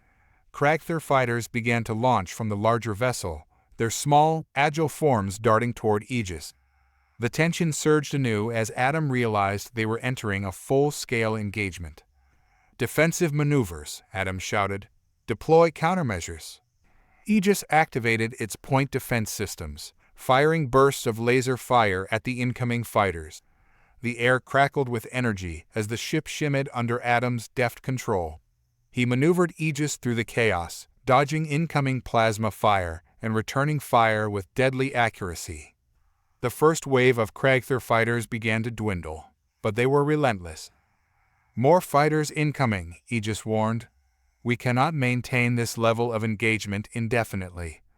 Reinforcements are en route, Adam replied, his focus unwavering. Hold the line. Adam felt the weight of responsibility on his shoulders as he fought. The stakes were higher than ever, and this battle would define the future of humanity. He needed to hold the line long enough for their reinforcements to arrive. Commander, we've taken minor damage to the starboard thrusters, one of the crew members shouted, panic evident in his voice. Structural integrity at 90%. Repair teams to the starboard section, Adam ordered, refusing to let fear grip him. Aegis, can we divert power to the thrusters for extra speed? Diverting power now, Aegis replied, the ship vibrating slightly as it compensated for the damage. We will have an increase in maneuverability. As Adam pushed Aegis to its limits, he could see Vaxor's ship still holding its ground, shield generators stabilizing in the wake of the initial barrage. We need to disrupt their command structure, Adam said, his mind racing for a solution. If we can take out Vaxor, it might scatter the rest of his forces. A focused strike on Vaxor's ship could be effective, Aegis suggested. If we can penetrate their shields with a concentrated assault, we may be able to disable their command center. Adam nodded, formulating a plan. Prepare a series of rapid-fire charges aimed directly at Vaxor's command deck, Adam commanded, adrenaline coursing through him. We'll create an opening and push through. Acknowledged, Aegis replied. Charging the rapid-fire cannons. Estimated time to target lock, 10 seconds.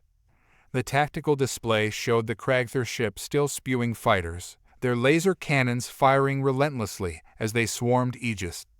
Adam gritted his teeth, his focus unyielding. He needed to make this count. Hold on, everyone, Adam shouted, gripping the controls tightly as he maneuvered Aegis with precise movements, avoiding incoming fire while getting into a better position. Locking onto the target, Aegis announced, the ship's systems humming with energy. Ready to fire. Now, Adam yelled. The ship's cannons roared to life, unleashing a volley of concentrated energy beams toward the Kragther command deck. The blast struck the shields with overwhelming force, flaring brightly against the energy barrier. The shield flickered, showing signs of instability. Keep firing. We can't let up, Adam urged, sweat trickling down his brow as he concentrated on the target. Aegis unleashed another series of blasts, the energy beams striking the command deck directly. The shields finally began to crack under the sustained assault, the pulsating glow dimming as the blast penetrated their defenses. Direct hit. Shields are down to 30%, Aegis shouted, the display flashing with the rapid updates. Target is vulnerable. Let's go, Adam shouted, gripping the controls. Full power to forward thrust. We're going in. Aegis surged forward, cutting through the chaos of the battlefield as they raced toward Vaxor's ship. The fighters continued to swarm, firing plasma bolts that lit up the space around them. Adam dodged and weaved through the onslaught, determined to reach their target. Prepare for boarding, Adam commanded, knowing that they were about to breach the Kragther ship's defenses. Aegis, can you create a distraction to draw the fighters away? Activating decoy systems, Aegis replied, deploying a series of holographic drones that projected the signature of a larger vessel. The decoys flickered into existence, drawing the attention of several Kragther fighters that began to break away from their attack. Now's our chance, Adam urged, pushing the throttle to maximum as they closed in on Vaxor's command deck. He could see the hull of the ship before him, the thick armor glinting in the starlight, and felt a surge of determination. The ship jolted as they collided with the damaged hull, Aegis's reinforced boarding clamps engaging. Alarms blared, and Adam could hear the sounds of chaos outside the ship as Kragther fighters and debris floated in the void. Boarding sequence initiated, Aegis announced. Prepare for engagement. Adam drew his sidearm, steeling himself for the battle ahead. Let's move.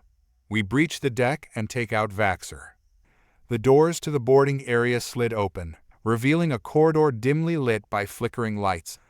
Adam and a small team of soldiers, equipped with tactical gear, stepped into the unknown, weapons raised and senses heightened. The air was thick with tension, the distant sounds of combat echoing through the ship. Stay alert, Adam instructed. We don't know what we're facing. As they advanced, the corridor was eerily silent, a stark contrast to the chaos of the battle outside. Adam's heart raced, his instincts on high alert as they moved cautiously through the tight space. The occasional vibration of explosions reverberated through the walls, a reminder of the fight still raging around them. They reached a set of doors leading to the command deck. Adam paused, signaling for the team to prepare. On my mark, he whispered, his pulse quickening. We breach and secure the room. The soldiers nodded, weapons at the ready. Adam pressed a button on the panel next to the door, and it slid open with a hiss. They charged in, weapons raised, scanning the room. The command deck was a flurry of activity, Kragther officers scrambling to regain control amidst the chaos. But there, standing defiantly at the center, was Vaxor. Human, Vaxor bellowed, his eyes burning with rage. You dare invade my ship? We're ending this, Vaxor, Adam declared, leveling his weapon at the Kragther warlord. Surrender now, and you may live to see another day. Vaxor laughed, a deep, menacing sound. You think you can threaten me? You are nothing but a pest. The Kragther soldiers began to rally around Vaxer, weapons drawn, but Adam and his team were faster. He fired a shot, striking the nearest Kragther soldier, who fell to the ground. Chaos erupted as the two sides exchanged fire, the air crackling with energy and the sounds of battle echoing throughout the command deck.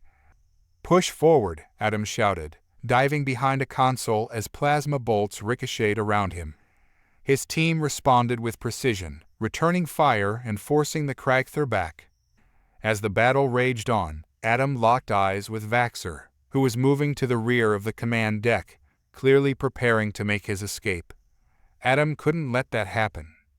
"Cover me," Adam shouted to his team, sprinting forward through the chaos. He needed to reach Vaxer before he could escape. "Watch out," one of the soldiers yelled as a wave of plasma fire shot past Adam, narrowly missing him. He ducked behind another console, heart racing, calculating his next move. He had to time this perfectly. Adam spotted an open path toward Vaxer, who was now attempting to access a panel on the wall. With a deep breath, he surged forward, ignoring the chaos around him, focused solely on his target. "Vaxer," Adam shouted, determination fueling his voice. "This ends now." Vaxer turned, his expression shifting to one of surprise as Adam closed in. He raised a hand, energy swirling around him, but it was too late.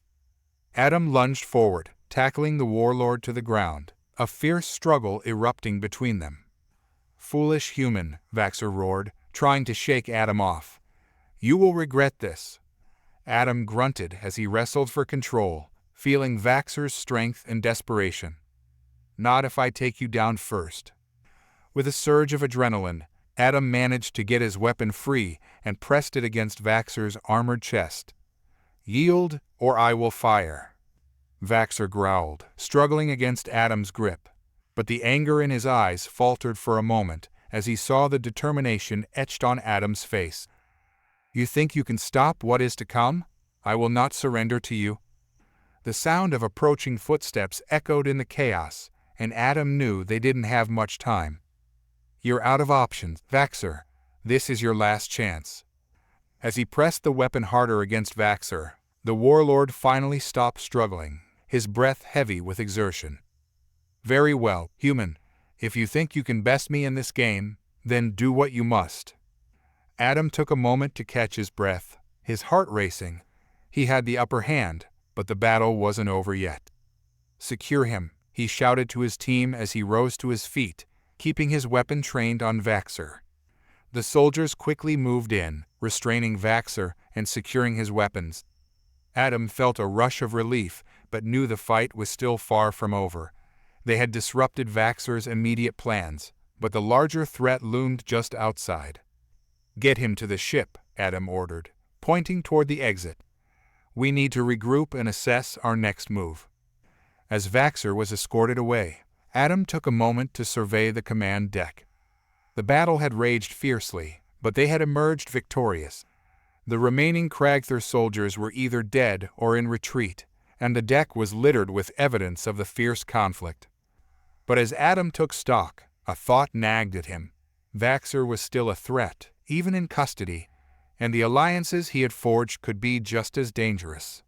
"Aegis, what's the status of the battle outside?" Adam asked, heading toward the comms panel. "Engagement continues, but we have gained the upper hand," Aegis reported. "However, there are still Kragther ships operating in the vicinity. Reinforcements will be required to fully secure the area." Adam nodded, determination setting in. "Let's move. We need to rally the forces and ensure Vaxer's allies don't have a chance to regroup. We can't let this victory slip through our fingers." As Adam gathered his team and prepared to return to the main ship, he felt the weight of responsibility settle on his shoulders once more. The battle against Vaxer had been just the beginning. Now they would have to contend with the consequences of their actions and the rising threat of a coalition seeking revenge. But Adam was ready. He would not back down. He would protect Earth and its allies, no matter the cost.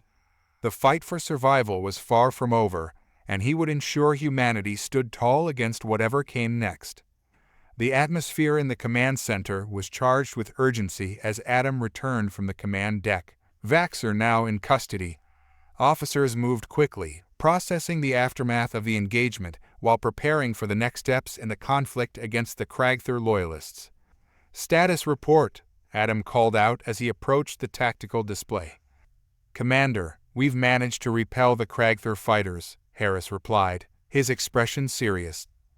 "However, we've sustained damage to our shields and weapon systems. Repairs are underway, but we need to assess our readiness before proceeding." "Have we received any reports from the outpost?" Adam pressed, his concern growing. The last thing he wanted was for Vaxxer to strike at a vulnerable target while they were still reeling from their battle. "Not yet, sir," another officer interjected, her voice tense. "We're attempting to establish communications, but it appears they may be offline after Vaxxer's initial assault. We're working to send a reconnaissance team to assess the situation." Adam clenched his jaw, frustration mounting. "We need to know if they're still holding. If Vaxxer plans to consolidate his power, he'll target them next. We can't let that happen." "Aegis, can you assist in restoring communication to the outpost?" Adam asked, turning his attention to the AI. "Affirmative.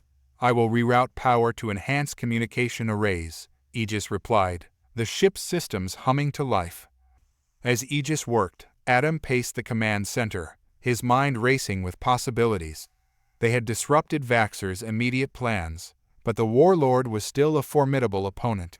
He needed to gather intelligence and strategize their next move. Moments later, Aegis's voice cut through his thoughts. "Commander, I have re-established contact with the outpost. They are requesting assistance and reporting heavy casualties from Vaxxer's attack. Their defensive systems are critically low." "Patch them through," Adam said, his pulse quickening. He needed to hear it directly from them.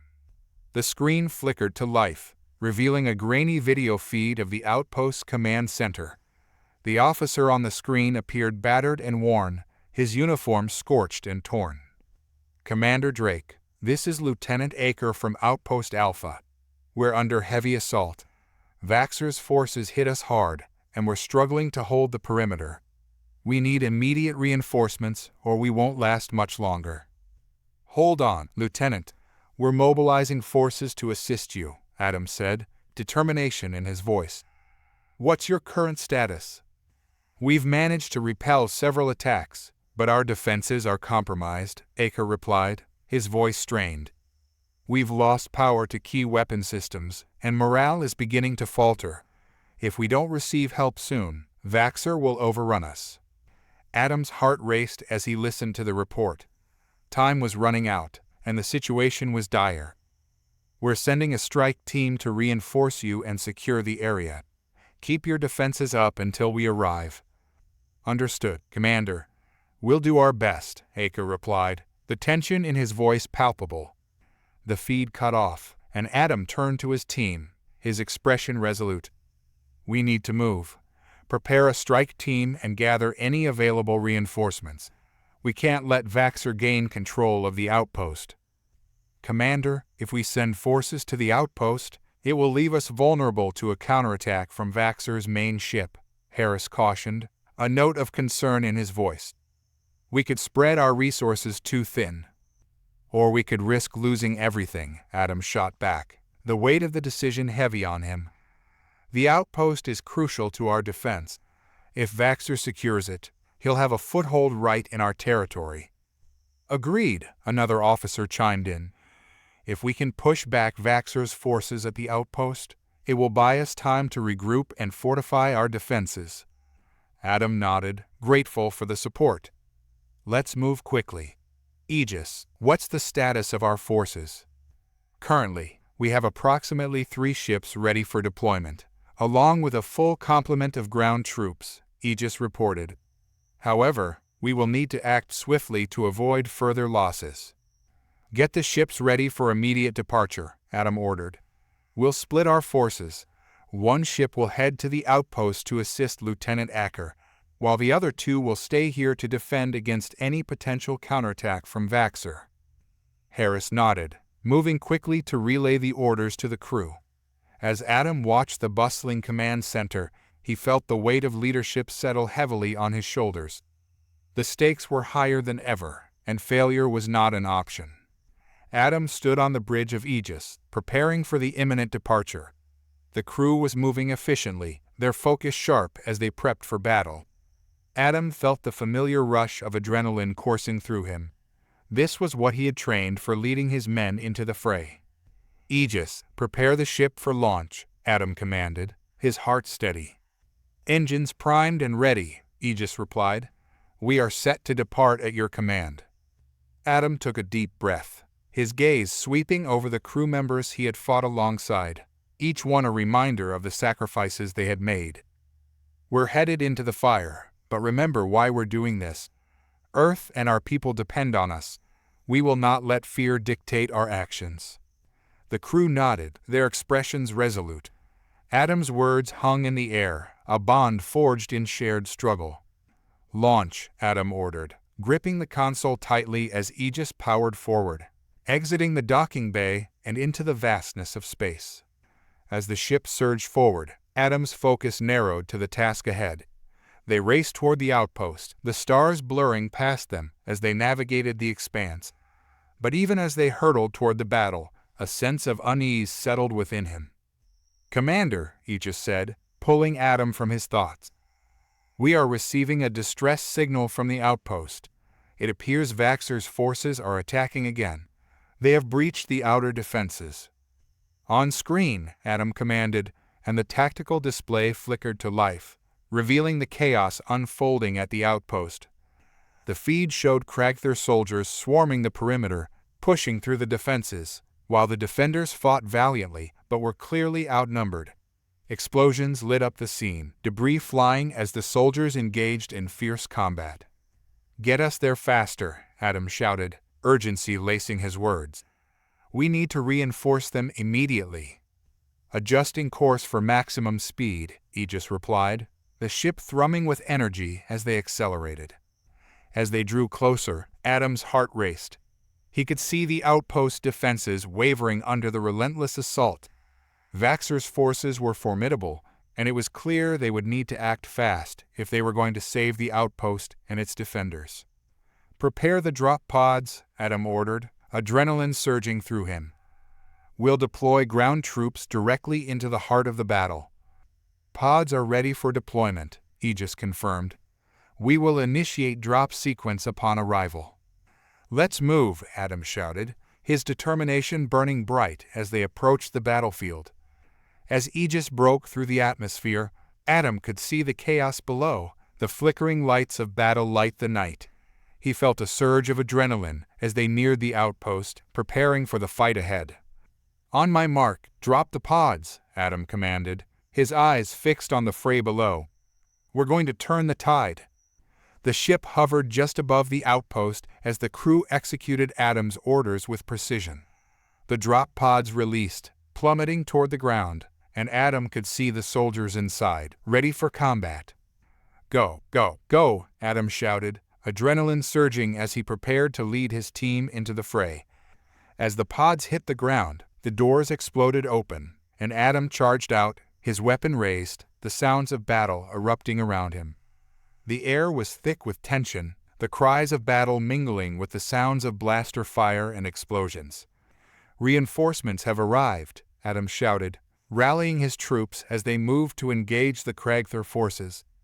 "Push them back. We're not losing this outpost." The soldiers surged forward, bolstered by the sudden influx of reinforcements. Adam fought alongside them, his heart pounding with every step. This was their moment to reclaim the ground and show Vaxxer that humanity would not back down. As they clashed with the Kragther soldiers, Adam's resolve hardened. He had faced impossible odds before, and he would do it again. They would defend Earth and protect their people, no matter the cost. The sounds of battle reverberated through the air, the clash of energy weapons and the cries of soldiers creating a chaotic symphony. Adam pushed through the throng of combatants, the adrenaline coursing through him as he fought alongside his team to push back Vaxor's forces. "Form up," he shouted, rallying his troops as they regrouped behind the remnants of the outpost's defensive walls. The soldiers moved quickly, setting up a defensive perimeter while returning fire on the encroaching Kragther soldiers. "Aegis, give me a status update," Adam called out, his heart pounding as he scanned the battlefield. "Kragther forces are numerous, but we are gaining ground," Aegis reported. "However, we must act quickly. The outpost's primary defenses are nearly compromised." Adam nodded, determination hardening within him. "We can't let them breach the command center. If Vaxor takes control of this outpost, we're facing a strategic disaster." He looked around, taking stock of his surroundings. Soldiers were fighting fiercely, but they needed a plan to regain control of the battlefield. He needed to counter Vaxor's advances. "Split our forces," Adam instructed, gesturing toward a group of soldiers. "We need to create a flanking maneuver. Harris, take half of the team and circle around the eastern side. We'll hit them from two fronts and disrupt their formation." "Understood," Harris replied, nodding in agreement. "We'll cover as much ground as we can." "Everyone else, with me," Adam shouted, leading the remaining troops into the fray. They surged forward, energy weapons blazing as they pressed against the advancing Kragther soldiers. Adam's heart raced as he charged into the fight, each shot fired fueling his resolve. The outpost was their home, their last line of defense, and he would fight to protect it. As they engaged the Kragther, Adam spotted Vaxor at the center of the chaos, directing his troops with fierce determination. The warlord exuded power, but Adam's blood boiled at the sight of him. "Vaxor," Adam shouted, his voice cutting through the din of battle. "This ends here." Vaxor turned, his glowing eyes narrowing as he locked onto Adam's figure. "You think you can challenge me again, human? You will fall like the rest." Adam felt a surge of adrenaline. "You've underestimated us, and you're about to learn the hard way." With renewed determination, Adam rallied his team, moving toward Vaxor as the battle raged around them. They pushed through the Kragther soldiers, firing with precision as they closed the distance. "Cover me," Adam shouted, his eyes locked on Vaxor as he advanced. The warlord stood tall, defiantly waiting for Adam to approach, energy swirling around him. "Foolish human," Vaxor taunted, raising his weapon as Adam drew closer.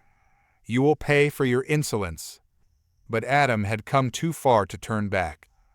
"You've already lost. Your forces are crumbling." As if in response, Adam's team pushed forward, cutting through the remaining Kragther soldiers. With a fierce cry, Adam charged toward Vaxor, dodging energy blast as he moved. The two combatants met in a clash of wills, the air crackling with tension. The fight was fierce, each blow exchanged filled with the weight of their respective causes.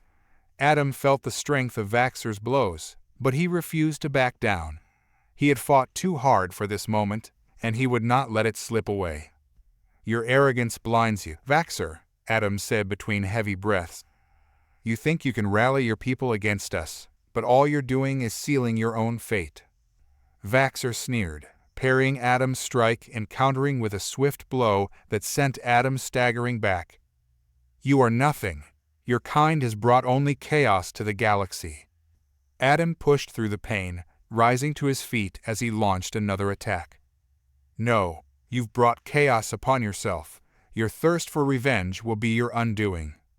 The warlord's eyes burned with fury as he retaliated, swinging his weapon with deadly precision. But Adam was fueled by determination and adrenaline, each blow calculated, each move deliberate. Suddenly, the ground shook as an explosion rocked the area, sending debris flying. Adam took the opportunity to regain his footing, ducking beneath Vaxor's attack as he moved to counter. "We need to end this," Adam shouted, summoning every ounce of strength he had left. "Now." With a final surge of power, Adam launched himself at Vaxor, determined to end the fight once and for all. They collided in a flurry of strikes, but Adam pushed past the fatigue and pain, focusing solely on the task at hand. He could see the Kragther soldiers faltering, their morale wavering as they watched their leader struggle against a human. Adam seized the moment, striking Vaxer with all his might. "You will not win this battle," Vaxer growled, desperation creeping into his voice. With one final, powerful blow, Adam landed a strike that sent Vaxer crashing to the ground. The warlord staggered, struggling to regain his footing, but Adam was relentless. "This ends now," Adam shouted, raising his weapon. "Surrender or face the consequences." Vaxer glared up at him, rage and fury etched on his face. "I will never surrender. The Kragther will rise again." Adam took a deep breath, steadying his weapon as he aimed at the warlord. "You don't have to die here, Vaxer. We can end this without more bloodshed." The Kragther leader's expression shifted, a flicker of uncertainty crossing his features. For a moment, it seemed as if he might yield, but the fire in his eyes remained. "Your kind does not understand honor," Vaxer spat, defiance still strong. "You will always be an enemy in my eyes." Adam felt a surge of anger, but fought to keep his composure. "Then so be it. But I will protect my people, and if that means stopping you, then so be it." As Adam prepared to pull the trigger, a sudden shout rang out from behind him. "Commander, watch out!" He turned just in time to see a group of Kragther soldiers rushing in, desperate to protect their leader. "Fall back," he shouted, realizing the danger. "Get to safety," he urged his team as they fought off the charging soldiers. The air crackled with energy and chaos as the battle raged around them. Vaxer took advantage of the distraction, scrambling to his feet. Adam's heart raced as he watched the warlord retreat, his forces rallying around him. "No," Adam shouted, his frustration boiling over. "We have to stop him." The Kragther soldiers began to regroup, pushing back against Adam's team as Vaxer made his escape. The tide of the battle was shifting once more, and Adam knew they couldn't let Vaxer get away. "Cover the retreat," Adam barked at his team, determination flooding his voice. "We need to hold this position." The fight intensified as Adam and his team pressed forward, engaging the Kragther soldiers in a fierce battle. They fought valiantly, but the numbers were against them, and Adam could feel the weight of impending defeat creeping in. "Regroup," Adam shouted, frustration gnawing at him. "We can't let them take control." But despite their efforts, Vaxer's forces began to overwhelm them, the Kragther soldiers pressing hard against their defenses. Adam's heart raced as he fought back, determination surging within him. He couldn't let Vaxer's escape mean the end. "Hold the line," Adam shouted, forcing himself to stay focused as the battle raged on around him. "We fight for our home." As the chaos continued, Adam couldn't shake the feeling that this was just the beginning of a larger struggle, one that would test humanity's resolve and strength in the face of insurmountable odds. The clash of weapons and the cries of battle filled the air as Adam fought alongside his team, desperately holding back Vaxer's forces. Each pulse of energy from their weapons seemed to echo the urgency of their situation. They couldn't let Vaxer escape to regroup and strengthen his forces. "Fall back to the command center," Adam shouted to his team, signaling for a strategic retreat as he took a step back, trying to catch his breath while keeping his weapon trained on the incoming Kragther soldiers. "We need to regroup and reassess our strategy." The soldiers quickly responded, moving toward the entrance of the command center, firing on the advancing Kragther to cover their retreat. Adam's heart raced as he sensed the tide of battle shifting. They were losing ground, and time was running out. As they entered the command center, Adam quickly took stock of the situation. The room was dimly lit, remnants of the earlier battle scattered throughout. The defensive systems had taken damage, and the once thrumming heart of the outpost now felt vulnerable. "Status report," Adam barked as they barricaded the door. "We've lost significant ground," one of the officers replied, panic creeping into his voice. "If we don't get reinforcements soon, we'll be overrun." "Then we need to buy time," Adam said, his mind racing. "Aegis, can you reroute power to the internal defenses?" Redirecting power to the command center's shields and weapon systems now, Aegis replied. However, they will only hold for a limited time. Adam nodded, determination fueling his resolve. They would make this stand count, buying as much time as possible for reinforcements to arrive. Prepare for a counteroffensive. We'll hit them hard when they come through that door. The team moved quickly, reloading their weapons and taking positions behind makeshift cover. Adam felt the weight of leadership pressing down on him, but he couldn't let fear take hold. They would fight back with everything they had. On my mark, he said, his voice steady. We'll unleash everything we have when they breach the door. As they waited, the tension in the room grew, thickening the air around them. The distant sounds of battle continued to echo outside, the roar of explosions and the crackle of energy weapons a constant reminder of the fight still raging. Suddenly, the command center's door shuddered, the sound of metal groaning against the pressure from outside. Adam's heart raced as he prepared himself for the inevitable assault. Hold tight, he shouted, his grip tightening on his weapon. Get ready. The door buckled under the force of the Kragther soldiers attempting to breach.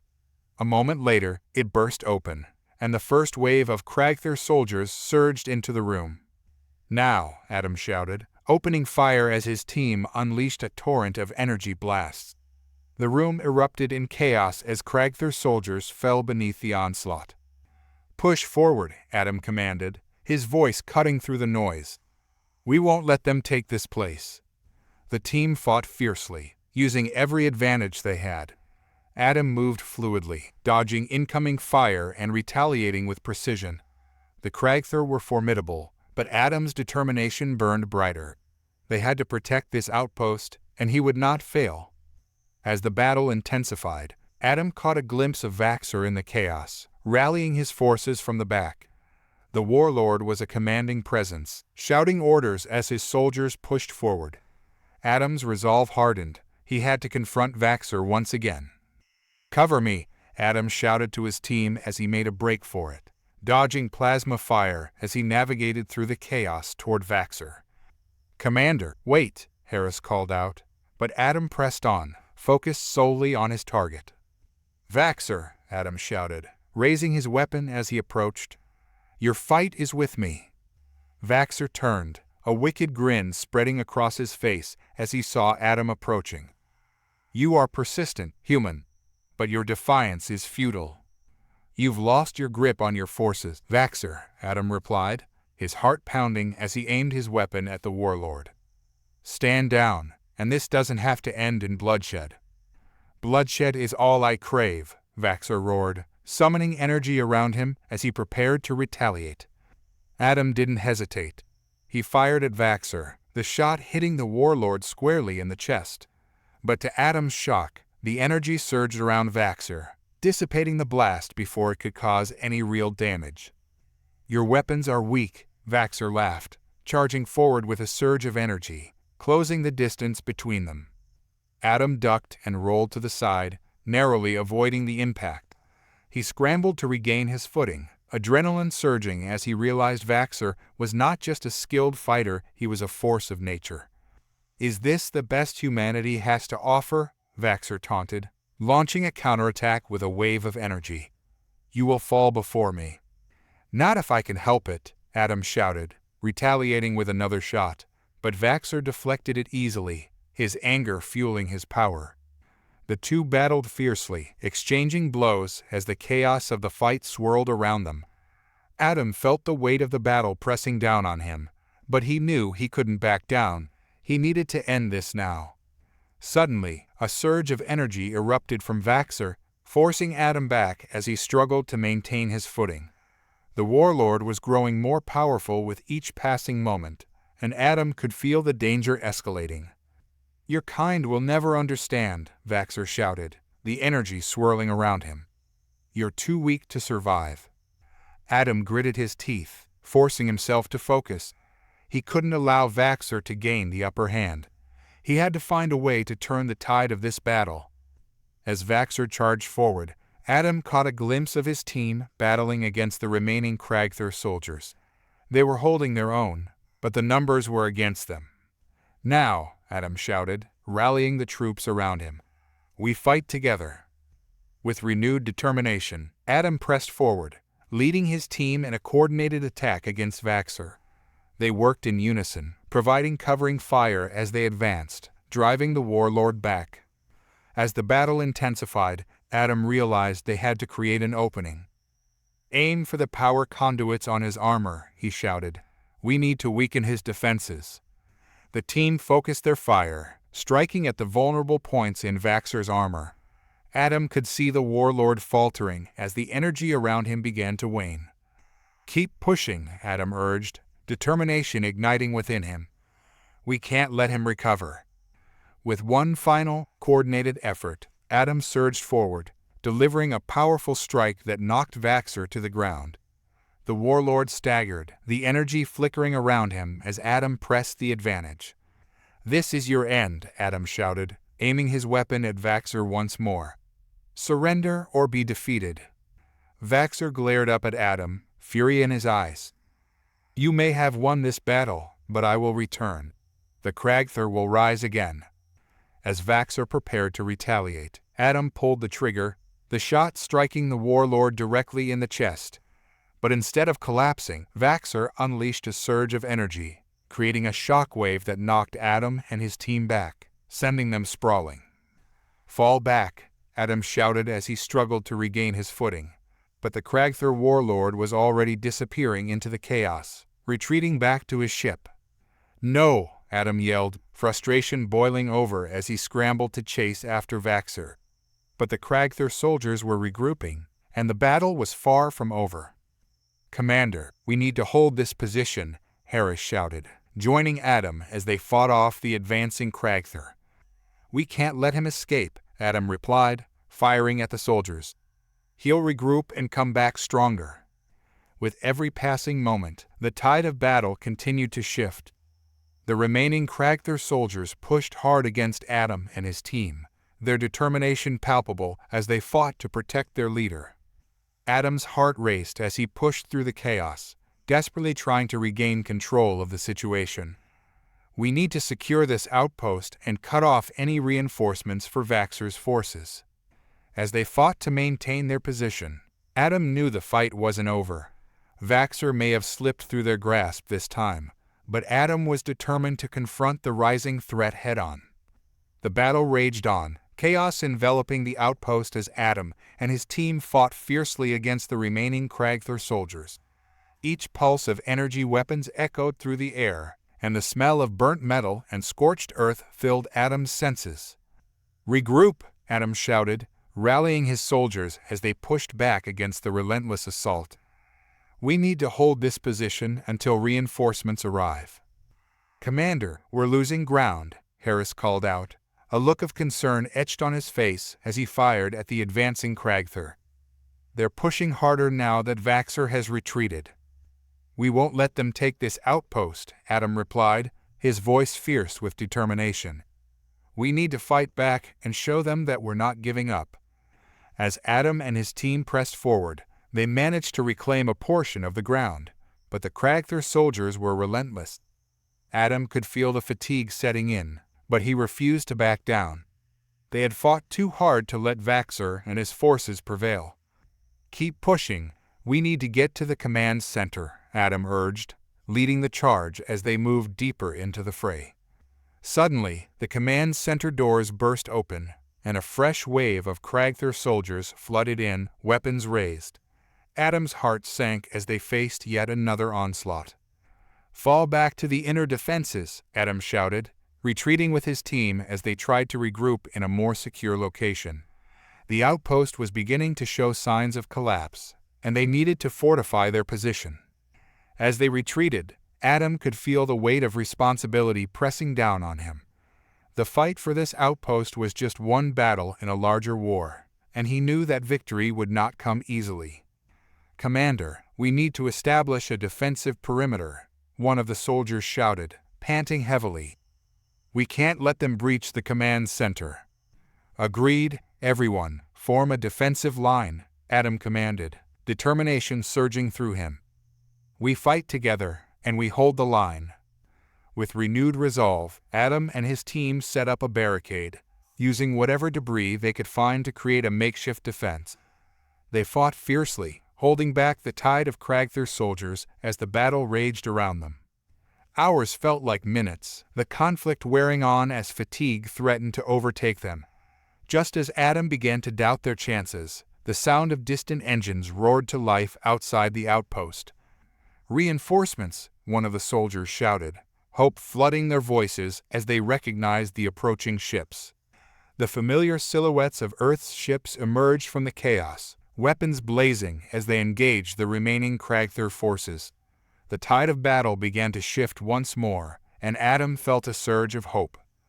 "Push forward," Adam yelled, rallying his team as they fought back against the Kragther soldiers. "We need to take back control of this outpost."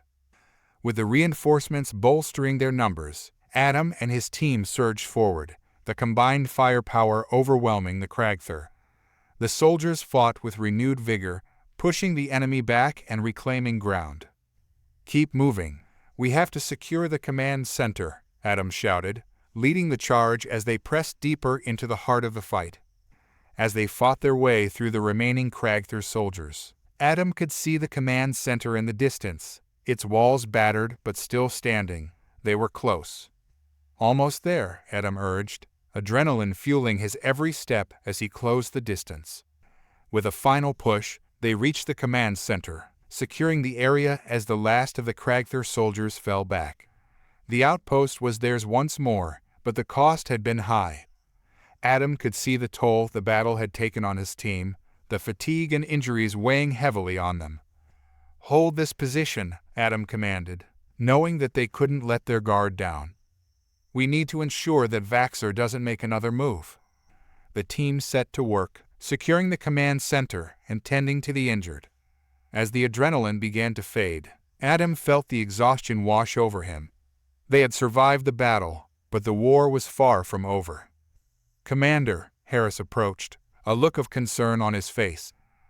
"What do we do about Vaxxer? He's still out there, and we can't let him regroup." Adam took a deep breath, knowing that they needed to address the lingering threat. "We'll initiate a full sweep of the area and send out recon teams to track his movements.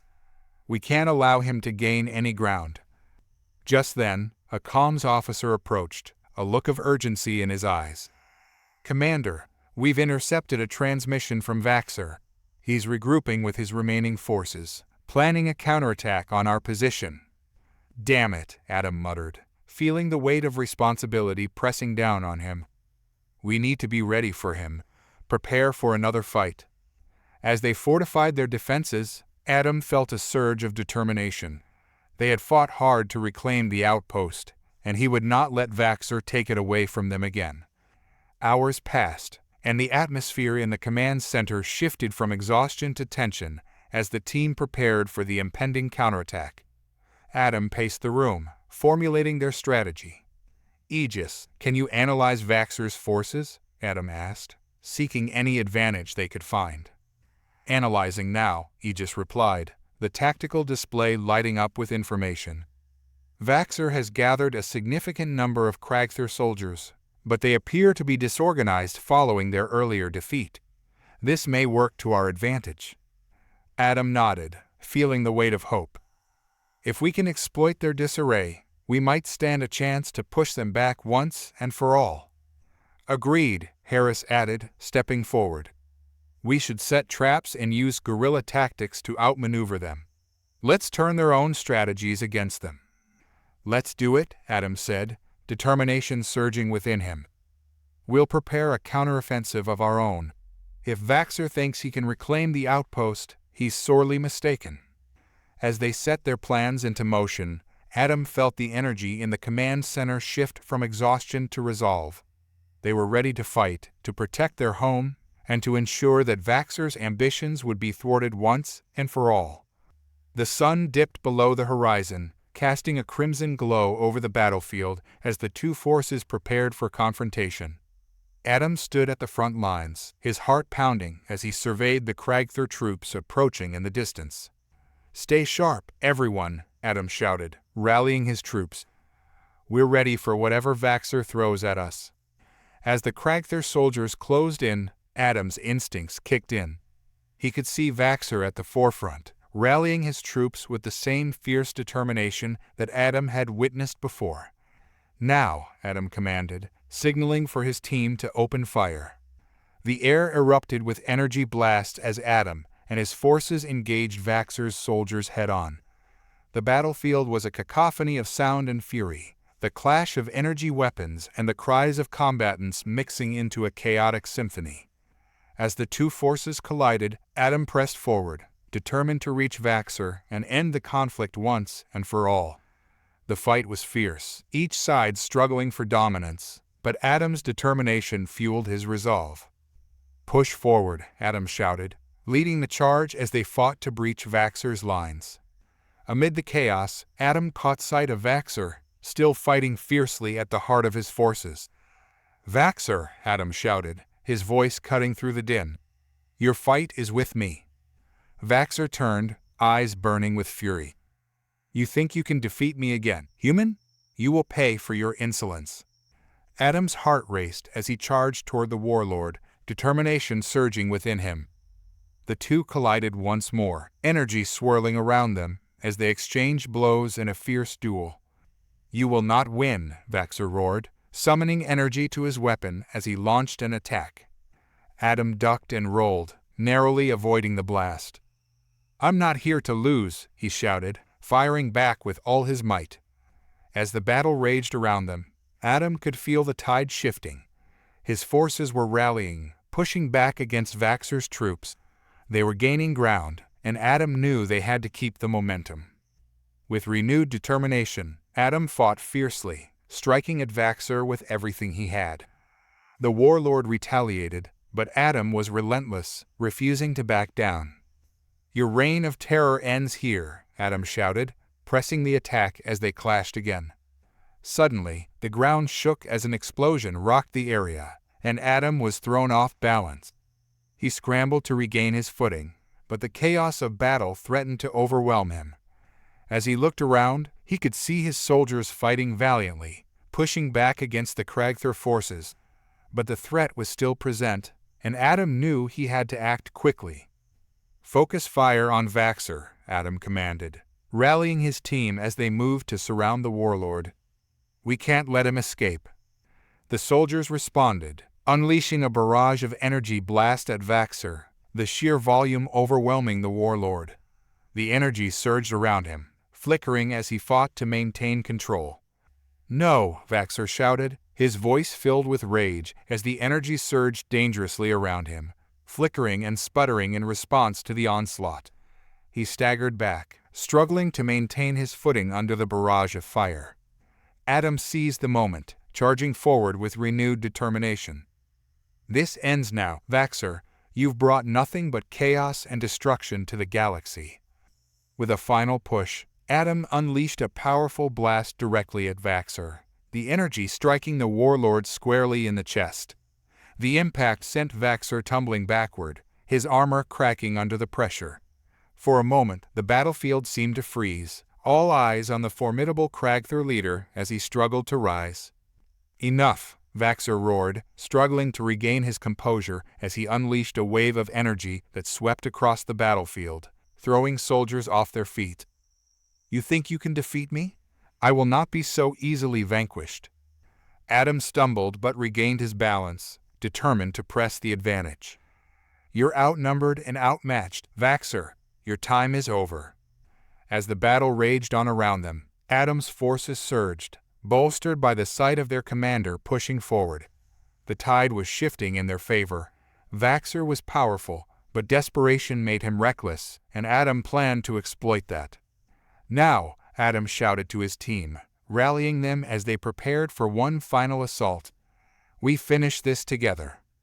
With renewed strength, they advanced on Vaxxer, the soldiers surrounding the warlord. Energy blasts filled the air, lighting up the battlefield as they focused their fire on him. Vaxxer fought valiantly, but Adam could see the weariness in his eyes, the flicker of doubt. "You cannot hope to win," Vaxxer bellowed, energy crackling around him as he prepared for a final desperate attack. "You're wrong," Adam shouted back, raising his weapon. "This isn't just about power. It's about unity, about fighting for a better future." With that, he pressed the attack, his soldiers following suit. The combined firepower overwhelmed Vaxer, striking at the vulnerable points in his armor. The warlord staggered back, the energy surrounding him flickering as he struggled to maintain his defenses. "Fight," Adam urged his team, feeling the surge of energy from their combined efforts. "We can do this, together." With one final charge, Adam and his team pressed forward, striking Vaxer with everything they had. The warlord's energy dissipated, and he fell to his knees, finally succumbing to the relentless assault. "No," Vaxer shouted, his voice filled with fury and disbelief. "You cannot defeat me. The Kragther will rise again." "Not if I have anything to say about it," Adam declared, stepping forward, weapon aimed at Vaxer. "This is the end of your reign." As Vaxer struggled to rise, Adam pulled the trigger. The energy blast struck true, and the warlord was thrown back, collapsing to the ground as the energy consumed him. For a moment, the battlefield fell silent. The remaining Kragther soldiers, witnessing their leader's defeat, hesitated, uncertainty spreading through their ranks. "Push forward," Adam shouted, seizing the opportunity. "We can't let them regroup." The momentum shifted as his soldiers rallied, charging at the remaining Kragther forces with renewed vigor. The outpost, once under siege, became a bastion of resistance as they pressed forward, reclaiming ground with every step. As the Kragther began to falter, the tide turned. Adam felt a surge of triumph as he watched the enemy retreat, their morale shattered without Vaxer to rally them. "Victory is ours," Adam shouted, leading his team into the final push. The remaining Kragther soldiers fell back, abandoning their positions as Adam's forces surged ahead, reclaiming the outpost. With the battle won, Adam stood at the center of the command deck, surveying the damage and the weary faces of his team. The cost had been high, but they had emerged victorious, pushing back Vaxer and his forces.